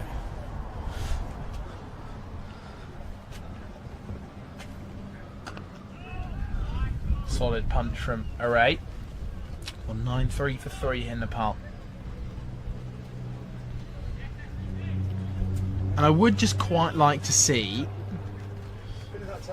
another worm after the end of this saver. Just because I reckon that wicket might have caused a slight dip. Dot ball in the covers. The wicket is exactly what, not only what Jersey needed, but it felt like this game needed that little bit of a wicket. It looked too easy for Sharky and Pandey at one point. Yeah, and they made it look easy by just doing the right things, just nudging through, getting through the singles, doubles, but also capitalising. Half a chance here. Another throw at the wrong non-strikers end. Just for a moment was almost a little bit flat-footed there, right? Yeah, he's not looked comfortable at the crease, to say the least. I will really look to see if it's not easy. I'll look to see if he can just spend a little bit of quality time without impacting the score, the team's effort too much. This is run down towards third man. Potential 2. Pandey wants to stick to 1. So let's see the impact of that wicket on the worm. Here it comes. We need to wait a couple more overs, I reckon, but it is beginning just to slightly converge. Maybe an extra wicket from a Jersey bowler could just make that drop a little bit more.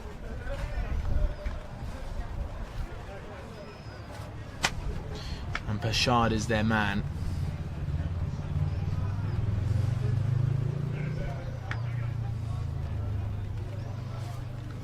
To run in now. Dot ball, pressure building. They can take another hit. Jersey will begin to be swinging the game back in their direction.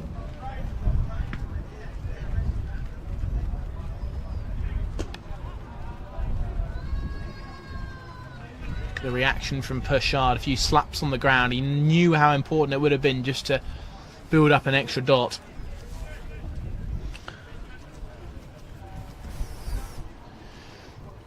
Bringing Array back on strike. Third man goes out. Just mid-wicket is in on the leg side, along with short fine leg.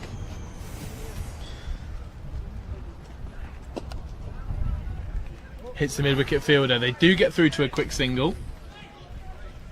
Van Breeder definitely prevents 2. Not far from the 200 mark now. Nepal.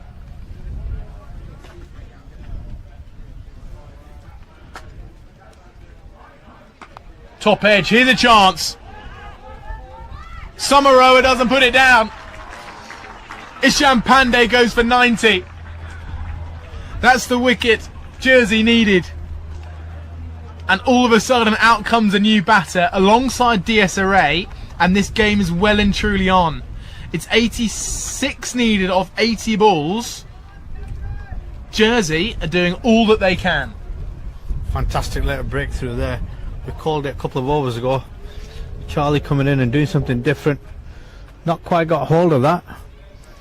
Mistimed that completely. Made it look comfortable in the end. How big of a breakthrough is this at 197 for 4 now. 36.4. Still requiring 86 of 80. This turning out to be a fantastic game of cricket. Well, just applause for a brilliant 90 from Isham Pandey. He removes his gloves and receives his applause from his teammates, who'd have loved to have got to triple figures, taken Nepal over the line. But that's not the story, and it's up now to the Nepal middle order, the finishers. Arif Sheikh, he's done it well with the ball, but can he do it with the bat? Made 11 on Monday.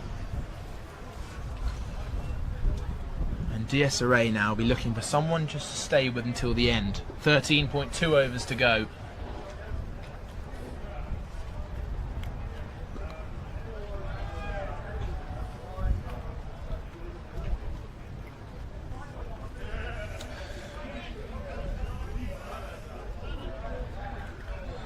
So Jersey got 100 runs exactly off their last 12 overs. And Nepal have got 13 to get 85. The difference is, though, now that they had set batters at the time, Jersey. They had Tribe going well. They also had Googe on 95 or so. So they had batters set. That's the difference.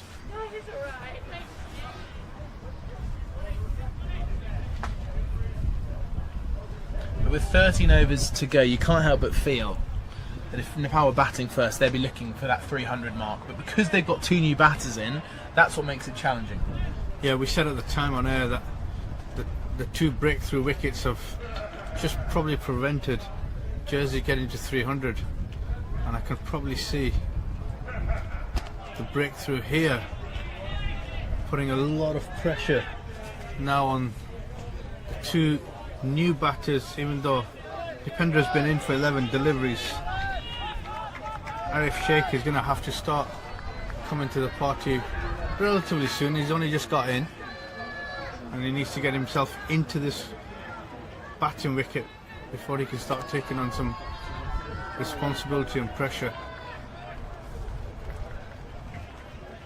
Another good diving stop from Jonty Jenner. He's been so impressive in the field, like a live wire.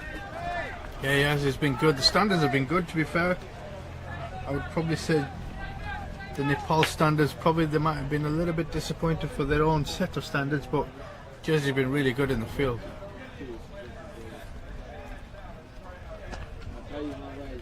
Carved straight to that man again. Jonty Jenner in the action.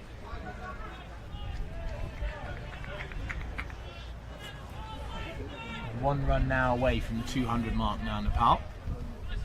They've lost plenty of wickets.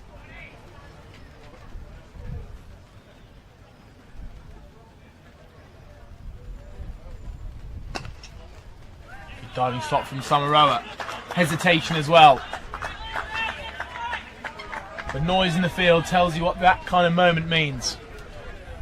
How many extra singles can they cut off? How many boundaries can they prevent, Jersey? And that lot,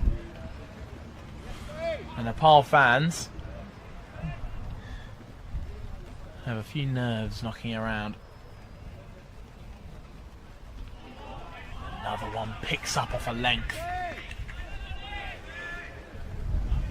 I think you're right. After Van Breed is done with his spell, it's time for a bit of Julius Samaroa to add that height. Do you think height can over-accentuate a bit of variable bounce in a pitch, or is it very minimal?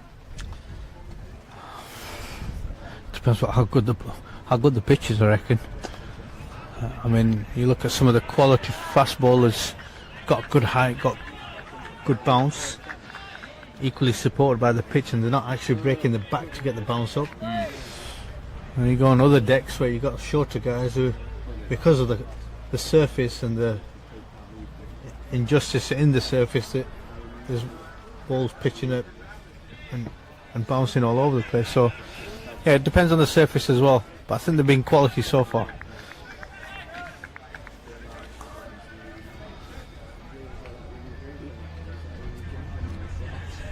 The picture turning a little bit gloomy. Is that pathetic fallacy?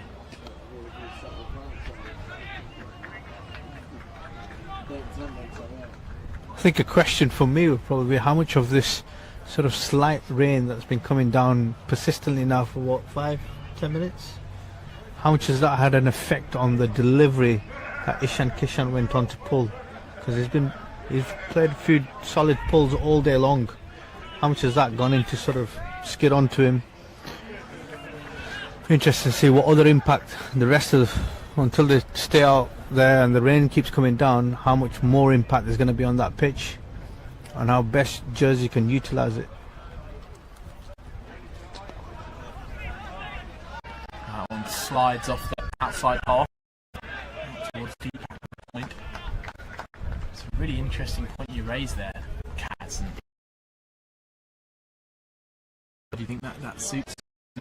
We talked about Summer Rower. Is it a time for pace to close out the 10, or a bit of pace off? Jovish and Ben Ward still to come. This is a chance. Summer Rower. Is that gone? He is! Another massive wicket for Jersey. And it's Ara Sheikh who has to... And there's passion in that celebration. Look at that team get together. It's a tonic unit. And they've taken the 5th wicket of Nepal. And they're 200 for 5. Ara Sheikh's got to go, and DS Array needs a partner to stick with. Yeah, fantastic bit of fielding. Array's just hit the ball and set off, selling his partner short. Fantastic bit of fielding there from Julius at extra cover region. Gone straight into the keeper's hand. Made it really easy work. Another great tip to the youngsters who are listening out there: the throw has got to be accurate. It's got to be stumps, and on moments like that, it makes a lot of difference. Brilliant bit of cricket. Well, it's those moments there that change a game. 200 for 5 now. Wickets continue to tumble, just like they did on Monday. Now Jersey the side on top. 83 off 68, that's a very different picture. Certainly is, and again, something we were talking about is pressure will bring wickets. Dot balls will bring pressure.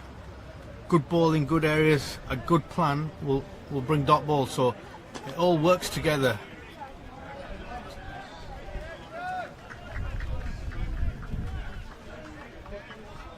So it was Samaroa with the throw in, and it was a brilliant throw, which meant that Dumford didn't have to take the ball from too far back to the stumps.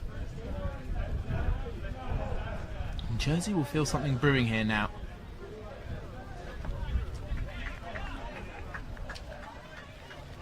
Zach Tribes leading the encouragement. Daniel Birrell Bit of a leader in this side. Also detecting that this is a moment Jersey can grab hold of. Oh, DSRA looking for another single.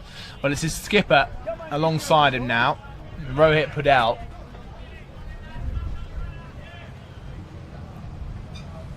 He's alongside him, yet to face a delivery. Yes, the drizzle continues. And you mentioned, Kaz, about what kind of impact that might have on this game.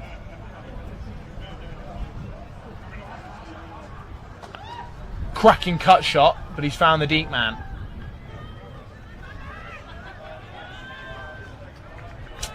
A boundary feels a long time ago now. It does, you're right. Maybe that's a credit to the way they've bowled post-drinks. Absolutely, absolutely. And the dynamic element in the bowling and the batting, but when you're in the field and you can add to the quality of the bowling that's coming down, the pressure is there.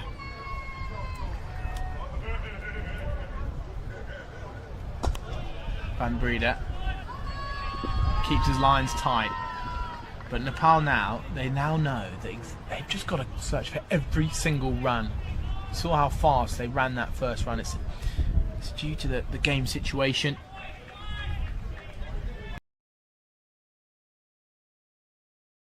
Two new batters at the crease. DSRA faced 20 balls for his 8. Rohit Padel yet to be on strike. Glorious cut shot. The kind of stroke that can just start to swing the game back in the batter's direction. Brilliant shot from DSRA.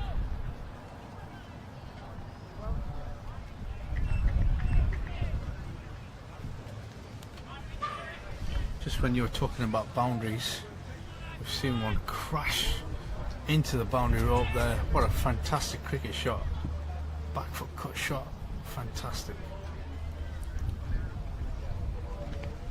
Big swing, chance for a stumping. Very, very good work behind the sticks from Dunford. They really can't. They don't have any leeway at all, these Nepalese batters, because of the skill behind the stumps. Yeah, he's a big advantage, having the keeper standing up. Dunford, he's done really well. Been impressed. Last 2 games has been really, really good.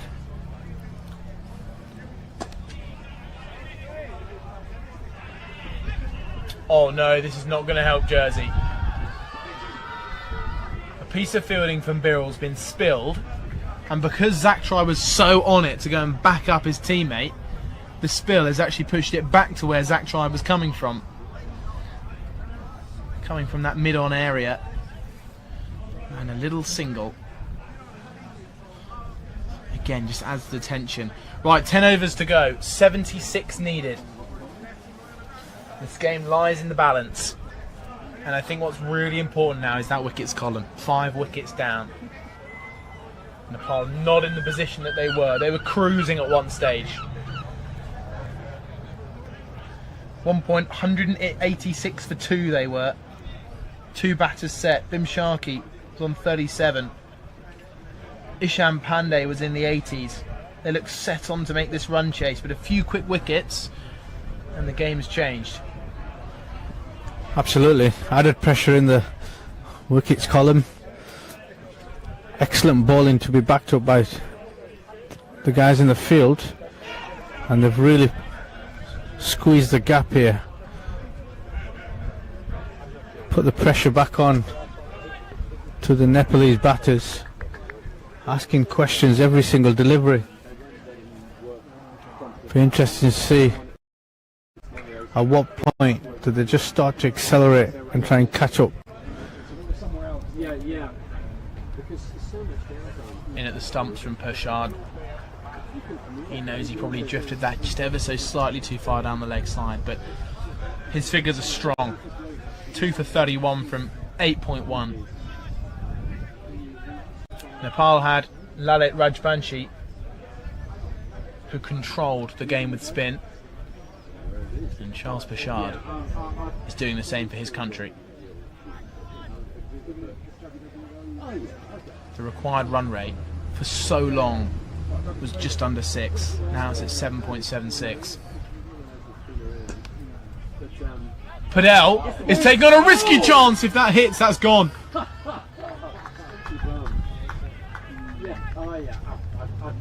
This game, over the last 30-40 minutes, has had a complete switch around. Yeah, as they say, swings and roundabouts, doesn't it? And definitely seems to be swinging in Jersey's favour here. I mean, if Jersey take another wicket now, they'd be favourites. You'd think they've got the upper hand, but never say never. I've seen games come around and leave you, and then all of a sudden come back in your favour. So never say never. Still a few dominant batters to come out from Nepal's point of view.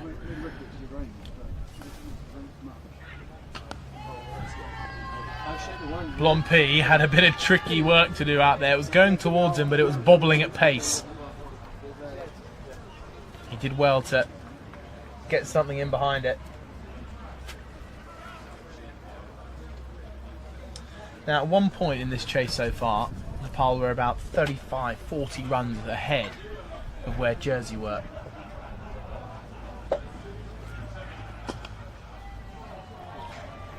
And after Pershad puts in a very good effort, they're now just 10 runs ahead of where Jersey were.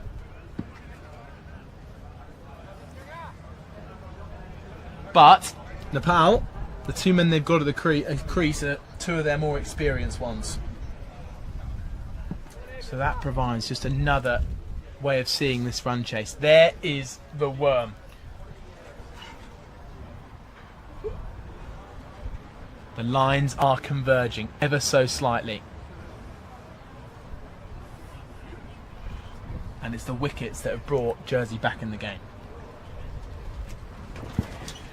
Yeah, absolutely, and I think Jersey have bowled really, really well. Credit to the bowling department and also the captain who's rung the changes for the bowlers, but also the fielders who've been in impeccable form in the last 10 overs to really squeeze and tighten the gap, put some pressure on. Moments of brilliance has been there as well, and obviously bringing in some fresh batters allows Jersey to put on the extra pressure as the big man Daniel Beryl comes back in.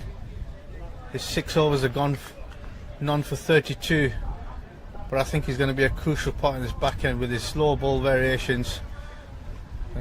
He's a quality outfit. Short, pulled away.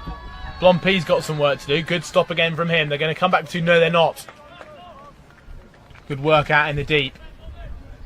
That's going to mean a lot to the Jersey fielders that their man has just prevented the possibility of 3 runs. Great work from him out there. Yeah, absolutely. Every run seems to be counting at this moment in time. Fantastic bit of fielding.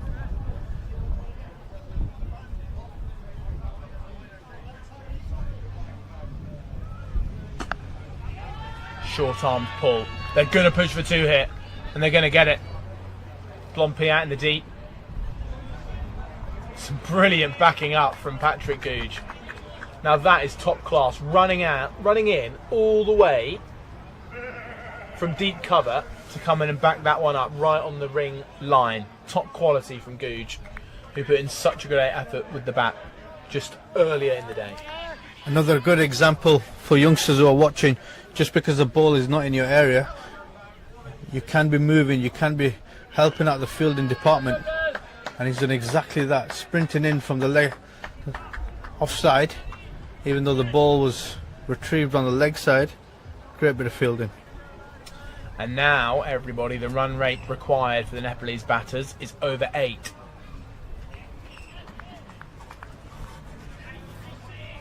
It's ever so slightly getting harder for Nepal with every ball. Chamorro is picked out by DS Array.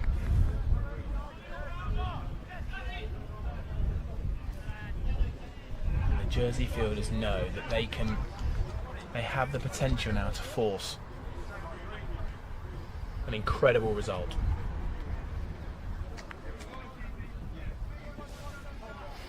Two balls left for Birrell.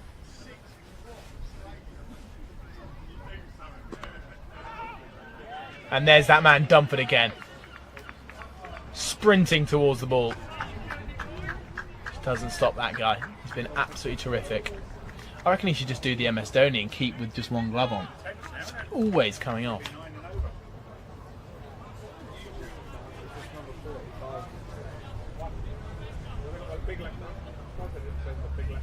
Greenwood's out here at long on. Long off is also deep, as is cover and mid-wicket. Find a single. Out into the leg side.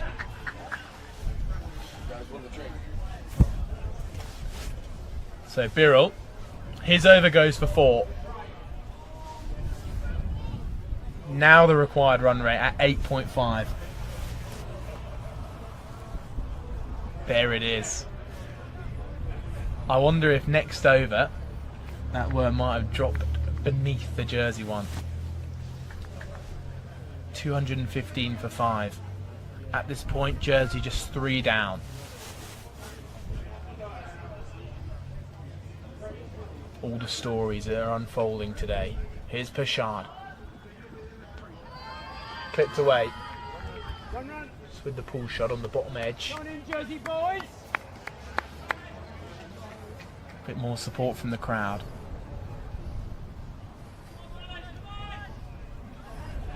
Anticipation is brewing here at Grainville.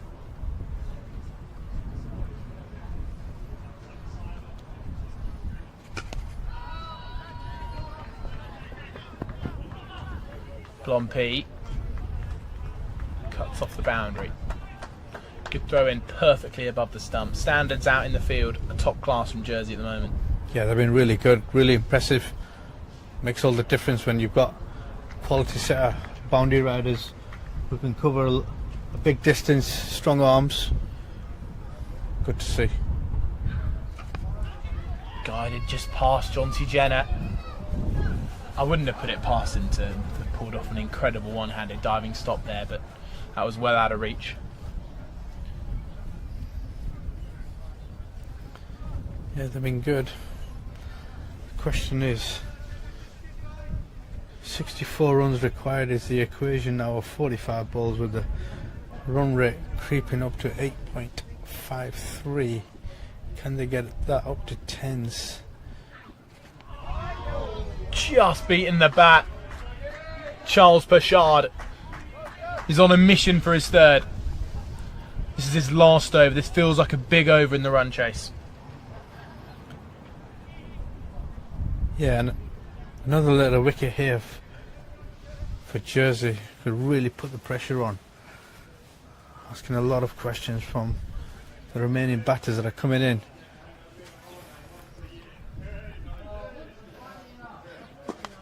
Pershad bowls full and straight. Can only be squeezed out to mid-off by Array. Pershad on the brink of a top class spell.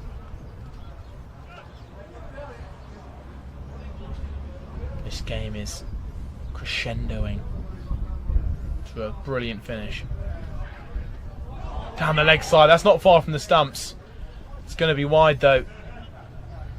Good effort from Dunford to block that off. 4 wides would have been a hammer blow. Be interesting to see the replay there, because the batter was just falling over at the point of the take. Be interested to see whether that was just a little bit of a missed opportunity. But overall, stopped 4 runs down leg side.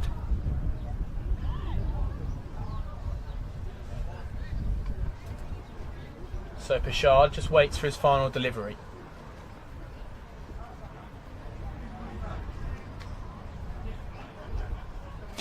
Big swing out towards cover though. Will just be a single. That ends the over. 2-2-3 for 5. Yeah, fantastic spell there from Charles Pershad there, going for 42 off his 10 overs. 2-2-3 for 5 or 43. Required rate now is 60 off 42 balls. Run rate creeping up now. Moved from 8.53 to 8.57 as we have a little bit of a bowling change again. Scotty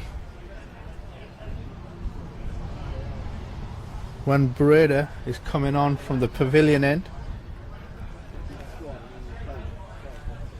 as we have a change of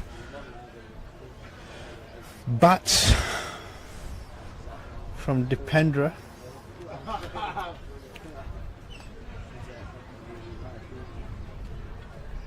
Interesting to see now the current run rate at 5.17. Nepal need to somehow figure out how they're going to capitalize on the next 42 balls, and in particular how they're going to get themselves over the line, requiring 60. It's going to take some doing, as Jersey have been fantastic in the field.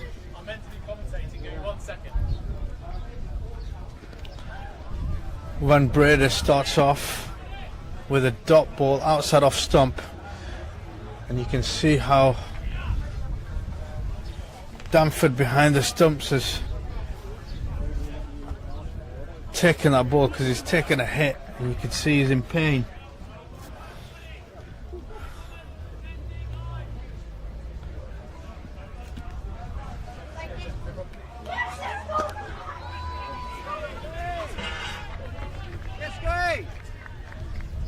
Well, 60 or 40 balls then. Kaz, 2-2-3 for 5 Nepal. The game is perfectly in the balance. Certainly is. 2 balls gone in this over, so 60 or 38 balls. It's got some doing though. Nepal have to find a way how they're going to get some boundaries here. Can't just rely on singles, so the pressure is on. At some point these two are going to have to go, and they can't leave it down to the last 4 overs. Well, that required run rate now above 9. And as you say, for so long they were in a position where they could keep ticking along, but now big shots are going to be needed at some point soon. Perfectly manoeuvred down towards third man, very nearly beat the man, but here comes a chance. If that throw was on target, it would have been a little bit closer, of course. Rohit Patel though running with good intensity. Yeah, these two are quick between the crease, so I don't think Dipendra is going to be struggling. He is very quick between the crease. If anything, Rohit needs to call that through, and he has done. 2 good runs added to the total. 2-2-6 for 5 now of 43.4. 2 balls remaining in this over.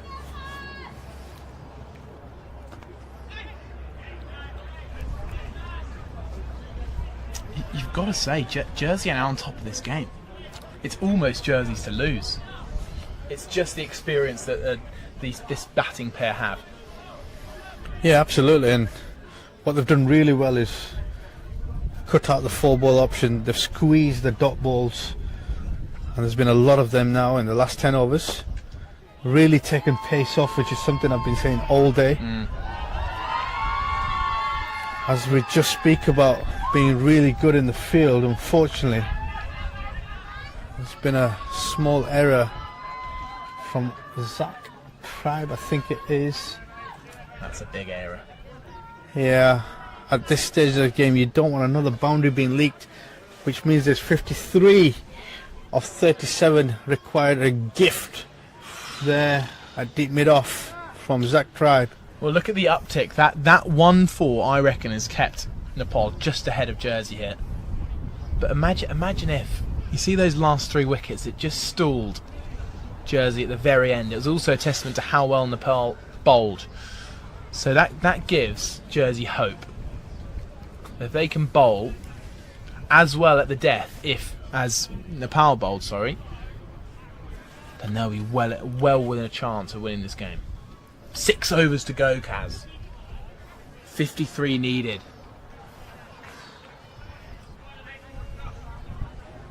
Who have you got? Tough call at this stage of the game, really tough call. I'd love to say Nepal with these two batters. I think it's Jersey's to lose. Certainly do at this stage of the game. Very much in control of the ball. I haven't seen any explosive shots just yet. But they still do have Gulshan Jha to come in, who is an explosive batter. I've been short. That's into a pocket. But the timing's not quite good enough. It will just be 2. I have seen him take a couple of bowlers down in 1 over and gone for 20-25 when it mattered under the lights. So he can hit a ball, but again, he's not batted during this series so far, and it's not easy on these conditions to come in and tee off from ball 1. So I'll be interested to see how he bats. Got it to John Jenner.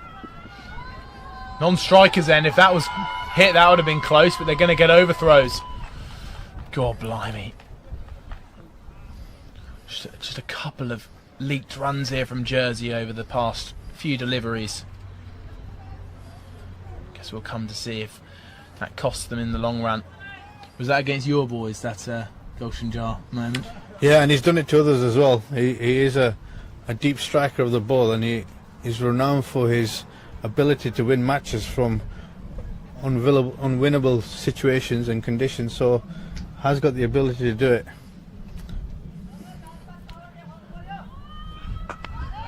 Hold. And a great stop. Zach tried making up for his mistake last over with a sliding block of a fast moving ball off the bat of DSR8. Just 2 runs. This game is slowly having everything. Already in this over you can see the intensity has increased. 6 coming off the first 3 balls, dealing in 2 so far.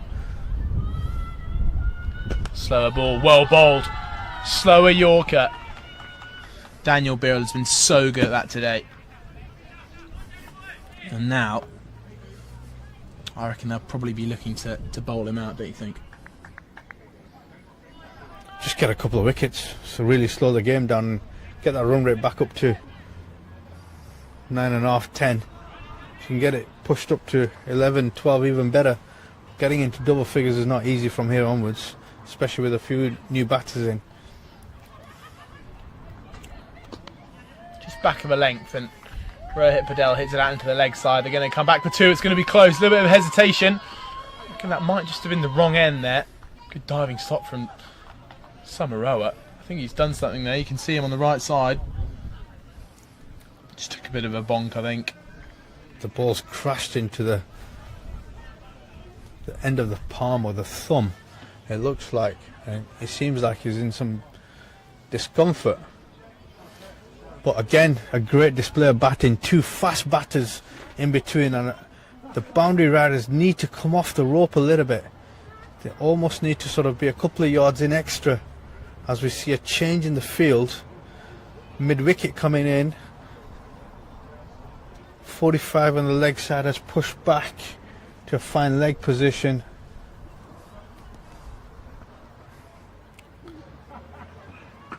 Pulled away. That's a strong shot.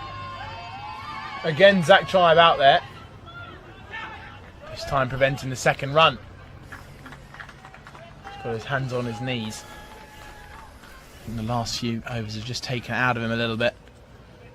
But there you go. That is 10 from the over, purely in 2s and 1s. So it's a good over for Nepal. And he's still got boundaries to hit. But we did see Jersey found it very tricky to close out their innings with boundaries. And we're just about seeing that now with Nepal. Maybe it's just the fact that this pitch is deep into its second game in 3 days, and whether it's not quite coming onto the bat the same pace it did perhaps earlier on today, still a little bit too paced. It just looks like boundary scoring is challenging with the older white ball. Yeah, and these two have to see the game home. I think from a head coaching point of view, I'd be looking for these two to bring the game home. not put the responsibility on anybody else, because it's really difficult to go in there and expect to go at 8-9 and over, especially with the quality of the bowling that's coming on, the condition on the pitch. As we get into the evening, it's not easy. 40 runs required now of 30 balls. Van Breeder, his final over. Punch back to him. Good diving stop. Whether that was a chance or not, I don't think it was. But Van Breeder has had a very good return to the side. He wasn't available on Monday, and now he's back. He's just going at a little over 4 runs and over. Birrell cuts it off. Another dot. 2 in a row. It's that time in the game where 2 dots in a row cause big pressure.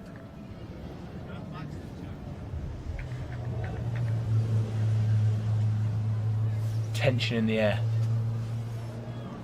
Deep point. Long on. Long off. Deep square leg. Fielder's walking in. Playing a miss. A 3rd dot in a row. The Nepal skipper will be feeling the pressure now. It's reminding me of when, late on Monday evening, Charles Burchard, the final batter for Jersey, faced out 5 dots in a row and was dismissed from the last. Boundary needed for Nepal. And there is one. Innovation. Removes any sign of pressure.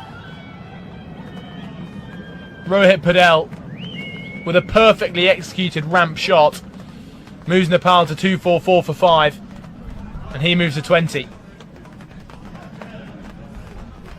Yeah, good bit of innovation there, especially as the options before that were drying up. He's not really getting hold of this. Hit it into 3 dot balls, but the 4th ball, great innovation. Let's see what he's got for the last 2 balls.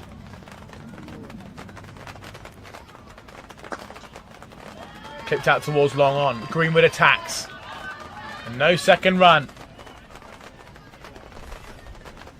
As the rain just continues to patter that little bit harder now.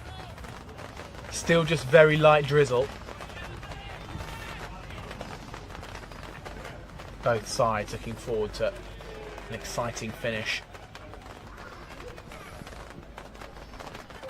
Full toss. It's been hit away for 6. That's a massive blow to Jersey. And actually 3 balls that were incredibly vital to this Nepal chase.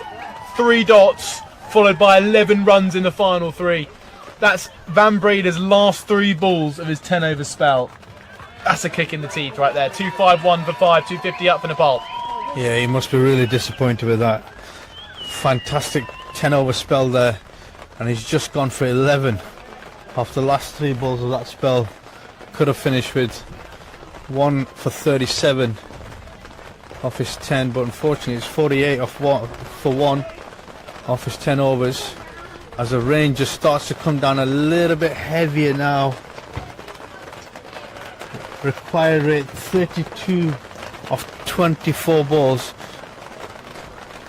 with the leg spin of Benjamin Edwards coming on. An interesting choice at this latter stage of the game, with 2 set batters in play. It's interesting with this rain falling as well. A kind of bowler that requires grip. The umpires are having a discussion, and this would just be gutting. Because of the impending cloud, they've decided with 4 overs to go. All the umpires are holding firm. The tractors started whirring up and the covers have been requested. This could be the worst time I've ever seen on a cricket pitch. You can see the rain tumbling there. 251 for 5. This game is set up for the most incredible finish, Kaz. Absolutely fantastic. 251 for 5, 4 overs to go. 2 set batters now at the crease in Rohit Patel, 21 off 18. Dipender Singh area, who's leading the charge, 34 off the 42 balls he's faced. And now we're getting to the crunch end of business. With only 4 overs to go, the heavens have opened up. God has given us a single. Time for a little break. It certainly is. There's the scorecard. You can see it. Ishan Pandey, terrific 90. 51 for Kushal Patel. And 30s for Sharkey. Not out for Array and Padel as they were just starting to get involved. So who knows what might happen to the rain. We urge you to stick around because those 4 overs could be very exciting. Well, they definitely will be. But Nepal not too far away from the chase, and Jersey looking to end it very quickly. Hopefully we'll catch you again very, very soon.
story the world never sees.